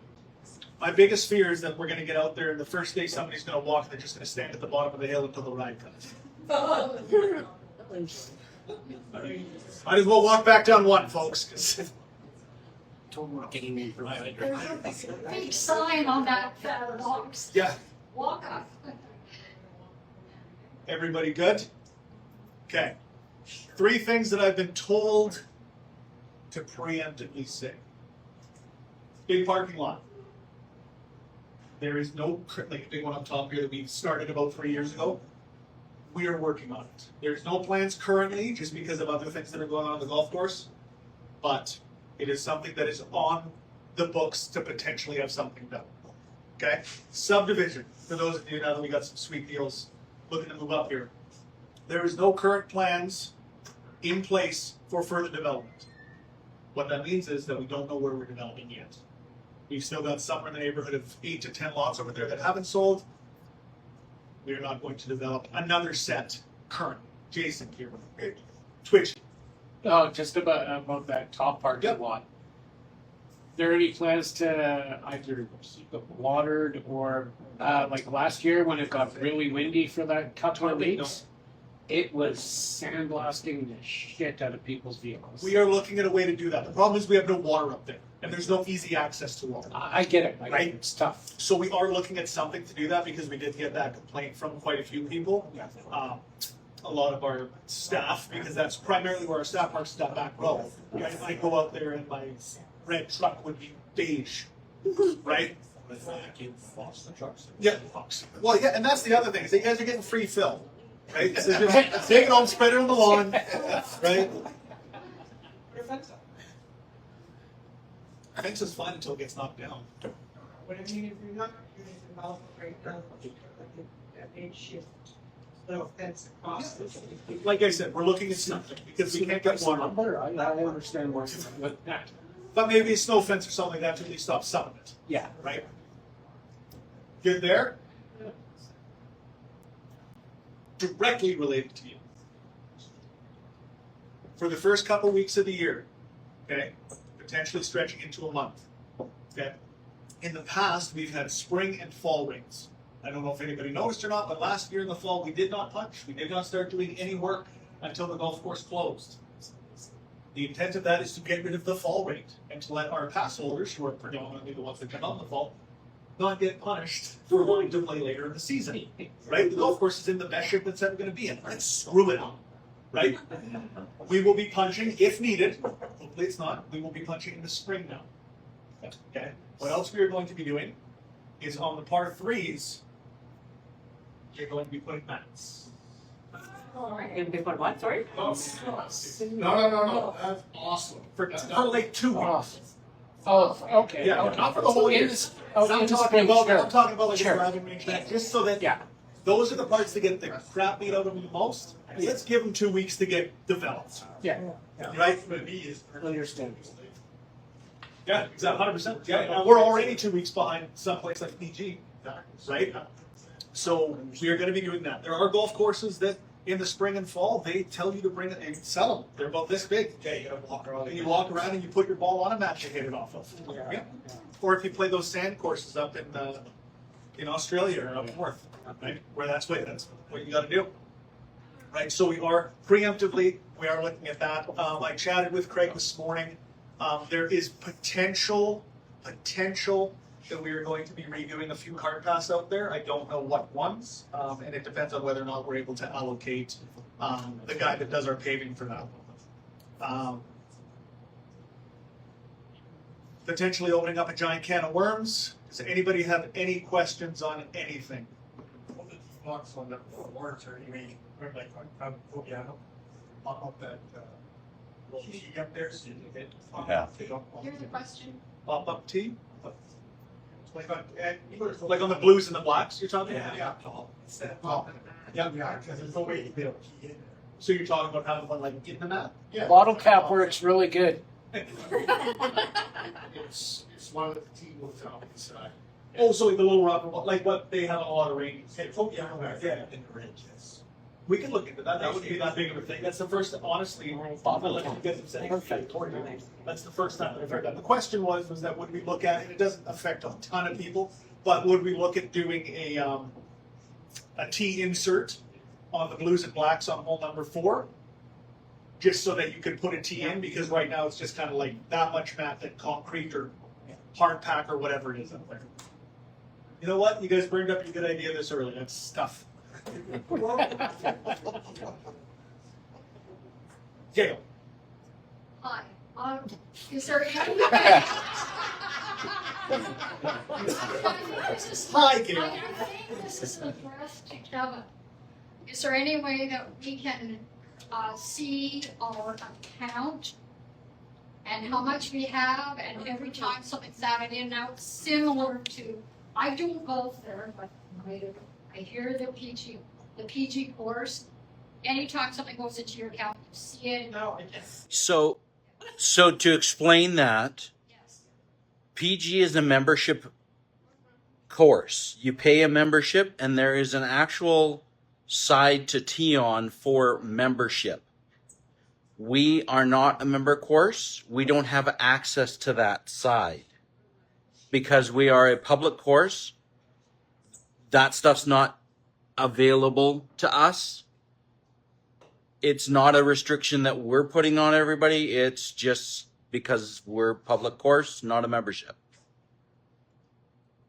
So unfortunately at this point, and I've had this discussion many a times with Tion, it's not available. It is on the to-do list, but until it arrives, there's not a lot we can do about it. Here's how from what I understand, here's how to kind of, I don't know what Kevin's saying, here's how the PG one works, is they've got a membership account and then they've got an account. And from what I understand, what they do is they just throw everything on your membership account, so you will get an update. Hey, this was added to your account. This was added to your account. We don't do membership accounts. We have accounts that some people have, right? Not everybody has an account. Everybody's got a profile. Primarily staff members have accounts, and companies when they come out for tournaments and stuff like that. It's a charge account, not a accruing account. Let's put it that way. Okay. Yes, Rob. Is there anything you can tell us about your plans for the current months? What goals No, Like, I'm hole 2 would be a massive fix, especially with all the stuff on piece of plate to move that cart path away from the front and around the back. I can't speak to which ones we're doing. Like I said, it was kind of thrown at me this morning. Hey, yeah, we might do this. I don't know. Okay, thanks for the super great amount of info. But it is something that we're looking to do. Usually every couple of years we do a few cart paths. It's standard, right? Keeping it up here. That has been a discussion for the last 3 or 4 years about how to make that different. Sure, it will show up on your profiles here where the bullet is that everybody's gonna wait. For sure, yeah, and that's, I mean,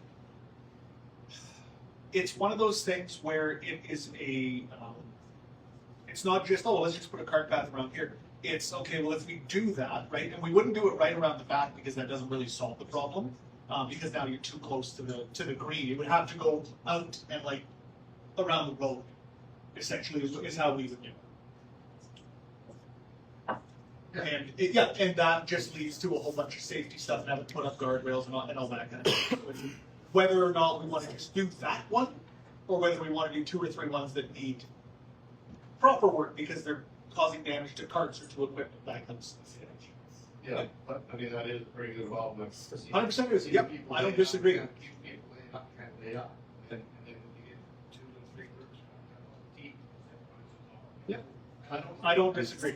As far as when we're, what we talked about a little bit is, when we're doing some curbs around greens and tees to keep carts on. Everybody comes up to the tee or to the green. They think they've got to pull off the cart path, and all get pounded down, and you end up, it affects the pace of the play. All run off. What it looks like crap. What some golf courses, whenever there's cart paths there, you come up to the green, there's a curb there. But the curb also initiates where you should park your car so that you enter and exit in an efficient manner. Not like the disabled ones? No. This is for like around tees and greens. Basically, Whether it's so putting carts stay in. on the cart path. You don't need to pull your cart off the cart path to get out. Leave it on the cart path. It's one way road. I'll play devil's advocate a little bit with that, just a touch. We've got a super wide cart path down at the bottom of hole number 9. Right, there's a big pull out there. Right, there's room for you to just pull out of the way. But you're 100% right. You can pull off onto the grass. I remember very clearly playing with my grandfather and him yelling at the people who were playing. What are you doing parking 2 wheels on the grass? What are you? There's room. What are you doing? Right? 100% agree with you.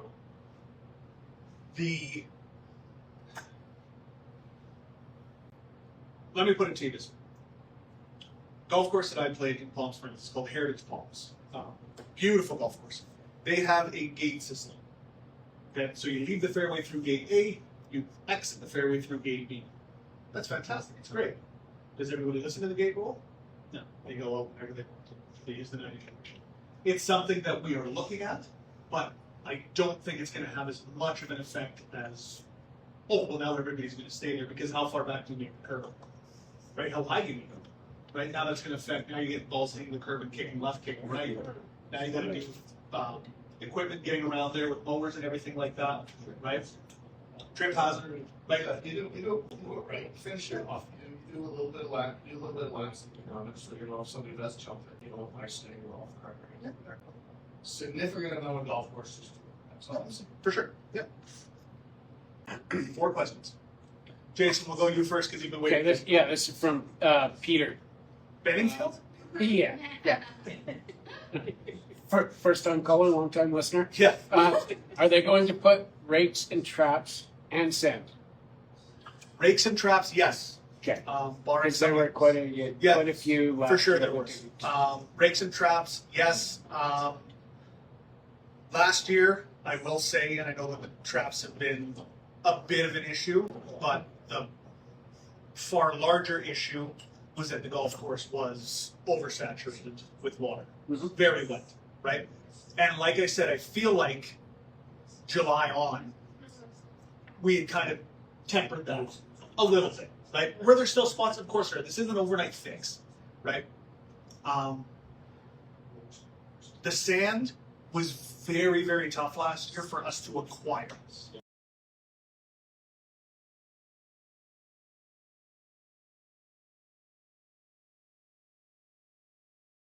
At this very moment, it's not something that we have gone down the rabbit hole on yet. To be completely honest. GPS that you're putting in. Yep. Capability to, as soon as we come through the gates as a homeowner, it turns live. You see everything. Oh no, it's live when you're parked in your garage. Yeah. Yeah. You have the ability to see everything out there.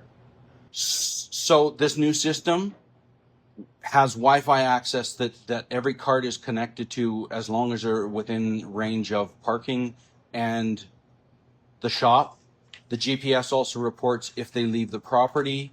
There's a lot of restrictions on where you're allowed to drive the cart. All of those things bring in a lot more issues than we really have time to go over right now. It's not something that ownership is interested in looking at right now. That's not Forever, down the road, sure. But right now, we need to get the technology working for this year for the new thing. So it's not something that we want to look into right now. Believe me when I say that every fall, right? Whether it's homeowners bringing it up, whether it's Kevin bringing it up, whether it's me, whether it's Ian, right? The conversation happens every fall, right? Is this something that we want to go down the road on? Unfortunately, for the people that want it, there's always been something more pressing, right? That's kind of the least of our concerns because it's great, but it's a net zero for us, right? Because you guys are going to absorb all the costs. Well, we've already got the costs that we've put out, right? You're already going to buy the cart. We've already paid for the cart, right? It's a net zero. It's not making us more money, right? There's always a bigger project, right? And that's crass and it's, straightforward, but it's where we're at, right? With this new system, do you have better Wi-Fi in this whole building? Yes. Yes, you do. Okay. Yeah. Because We've had to upgrade all of it. Yeah. Yeah. This is what I'm saying. There are a lot of places in the golf course where you're driving along with the cart, absolutely, and so activated and very. That might have to do with the business. That was me. That was me. I had the mouse and I was just like, that was gonna occur. No, there are some, it predominantly would happen on 2 and 10 when you're driving up the hill and all of a sudden you've got no power, or on number 3 when you're going from 2 to 3 T-box. Because it's run off a satellite, right? Think about, I equate it to driving with a satellite radio. If you're driving through the canyon, you're fine, but as soon as you get into that Chilliwack Abbotsford area, when you got stuff all the way up and around you, it gets a little bit spotty, right? 100%. I agree with you a billion percent. But it's better. Right? That was only one thing I wanted to Sure. We talked a little bit earlier about curves and stuff. Yep. People in areas where they should be with their carts. Sure. And I really think that's something that's kind of important, but not necessarily curves. Number 6, for instance, the number of times that we had since last 39 people who drove their cars all over the place on a par 3. Right up to the green. Just, I can't believe it. Now, how can people be like that? There's a sign there. Well, an easy solution to that would be to put one of your nice little road areas all the way down the cart path so that So, once, front of the curves, maybe. yeah, so the question was, we see a lot of people that are driving their cart all over, and it's not just 6, it's everywhere, right? But you see, because it's a part 5, right? 5, right? 4, right? Simple solution is, absolutely, we could put the ropes up. Doesn't look great, right? And I'm gonna be honest with you, that's on our end, right? Because that GPS system should lock you out as soon as you leave that cart path, right? But what happens is, and I'm not making excuses, it's a fact. Gail's got a broken leg, okay? Actually, no, Sharon. We're gonna go with Sharon because she's got a king. So Sharon's got a broken leg. She wants to play golf. hey Sharon, well, we're going to equip you with a handicap cart so you can drive up next to the green and do all that stuff so you don't have to walk, because we still want you out here, but it's tough for you to get around. Sharon goes out and plays, comes back in, the cart doesn't reset. So now, Jimmy and his 3 idiot buddies go out there, and they figure out that I can drive this cart wherever I want to. Right? So that's on us. Right? Are there times where, yes, if Sharon goes out where she's going to have the ability to drive right up next to the green because she's got a bump head? Absolutely. Right? I've done it for pretty much everybody in this room. Somebody has played with somebody that's had a handicap cart. We don't do the flags anymore. We just haven't, just because we're able to see it on our screen. Right? You know, that it's a different part, because those of us who are out there, I can handicap out. Yeah. I'd feel better if I had a flag, because that indicates to all of them. Yeah, like especially like me with my foot lag. Like I'm young, fairly. I had a lot of foot problems last year, and I had to use the handicap thing. Not having a flag, I got shit a few times. It's like, sorry, like I can't walk. Yeah, I agree. I like the flag because then at least it helps people understand. You know where I live, and I see a whole swack of young folk that don't look handicapped at all. And I assumed that they had let the kill cart button off because they were in a tournament. That's what I had assumed. No. So, no. Okay. We are able to, like, even with the old system, we were able to set parameters, obviously. But if you were on the cart path, which most people should be, it would let you go. We would never, yeah. I understand what you're saying, but we don't do that because you should be coming in on a cart path anyways. Right? You're not coming down 18 feet. However, I would like to. Kevin. So getting back to buying this golf course and everything. Every golf course we go to, and this golf course too, Tuesdays and Wednesdays are cheaper days than days. Expect to be filled up. You guys can look at more back nine starts so that when we're pulling up like the green bush on the side, and the guys just sitting there, and just waiting for everybody to go on. So if you had a back nine start on Wednesday, give this guys 2.5 hours so front in the bush and not waiting for us to go by. Because we like to see the bush cleaned out, we need to brush down, we need all that stuff cleaned up. But they're sitting around in your golf carts because they're waiting for us to go through. 90% of that's a great question. Why golf courses that have maintenance days or maintenance times, right? Back nine starts, front nine starts, all of that kind of stuff. Adjusting the golf course to be able to do that. 90% of our brush clearing and stuff like that gets done from the day we close to the day that we log in, right? I'm sure that, like you guys, Rod especially, walks the golf course a little bit in the fall. You'll see them out there with their, like this year, how long did they rent the tree shredder for? Yeah, pretty At much. least, right? And they were out there and they completely pulled back 10 and 18, or sorry, not 10, 18 and 1 and all of that stuff, right? So 90% of that we do in the fall, or we try to, right? There's obviously stuff that we got to touch up and everything like that. As for the back nine start versus front nine start, I mean, bluntly, it doesn't matter. Right? Because if you have them on the front nine, you still only have 2.5 hours. If you put them on the back nine to do something, they still only have 2.5 hours. The problem is that the first group out will play in an hour and a half. Right? So it's not really as much time as we think it is. Right? I understand what you're saying, but the better thing for us to do, if we were going to go that route, would be, okay, Tuesdays we're going to do a morning shotgun, and then we're going to be shut down for the afternoon to do all of our maintenance.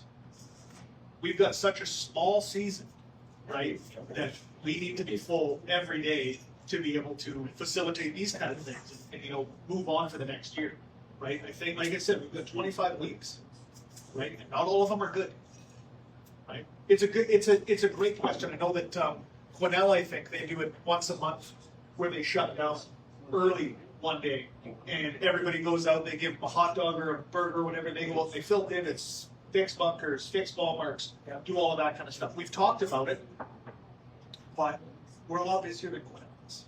Right? And that's like, at the end of the day, right, we got to make sure that everybody that has the opportunity to play this course gets to play at its best. Right? It's a good question. Yes, Mary. A lot of the courses that I golfed at down south, One of the first game, and they said, well. Back in the old days, there's all, the old. And that would be the opposite of what I was talking about, right? They did all their work in the morning, you went out in the afternoon, right? Where we would go, the opposite, whatever, right? That doesn't matter. Again, one of the golf courses down south implies that they're probably open 360 days a year, right? Because they're closed for Christmas, they're closed for New Year's, right? All the days where we're like, oh, please come play, right? When I moved out to Phoenix, the first time that I lived down there, oh yeah, let's go over and play. No, we're closed. It's Thanksgiving. You guys close on holidays?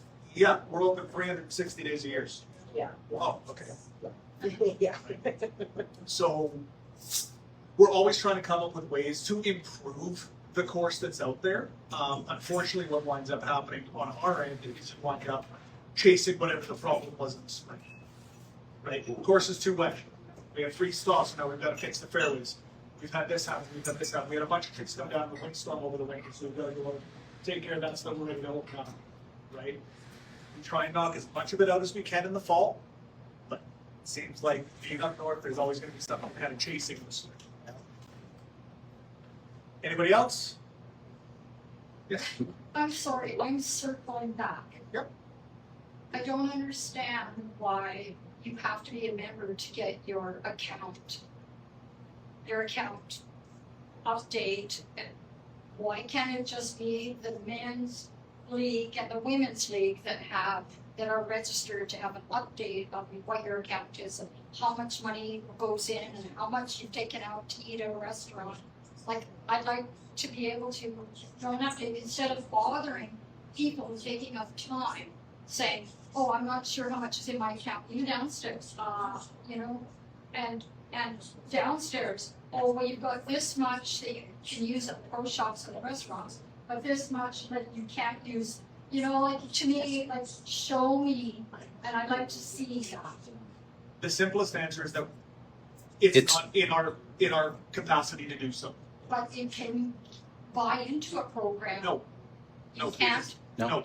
It's the same system. We just don't have members, right? That's where the dichotomy is that it's a membership account. Because we don't classify everybody that plays ladies' night, everybody that plays men's night as members, because we don't have a member, but B, right? It's not something that's available for us. It is something that we talk with Keon every fall about. They send out their thing. Hey, what would you guys like to see? Our big push right now is we want to see them integrate with that, right? So that we have the ability to have a running total. Hey, you've got this much available, right? Whether it's a membership account, corporate account, whatever it is, this is what you got, right? I've asked for that to be included with the statements which we can produce. They're, like I said, they're looking into ways to make that happen. It's just not available right now, unless. Down in the pro shop, just when I was time it's. Do not feel that. Even as a member, that's like asking. I still can't see the. Yeah, nobody can see it. No, correct. No, absolutely. Anybody else? Everybody's good? Any questions online? No? Anybody text Jason? Nope. Okay. Thank you guys very much for coming up. I appreciate it. Hopefully this answered a bunch of you guys' kind of queries prior to the season getting going. Again, if you guys have other questions that you didn't really feel comfortable bringing up, send me an email, right? I'm on there pretty much daily, and I can check and see what's going on. Send it to the Pro Shop one that somebody monitors that pretty regularly. Otherwise, enjoy the rest of your Sunday, guys. Thank you very much for coming out. Appreciate it.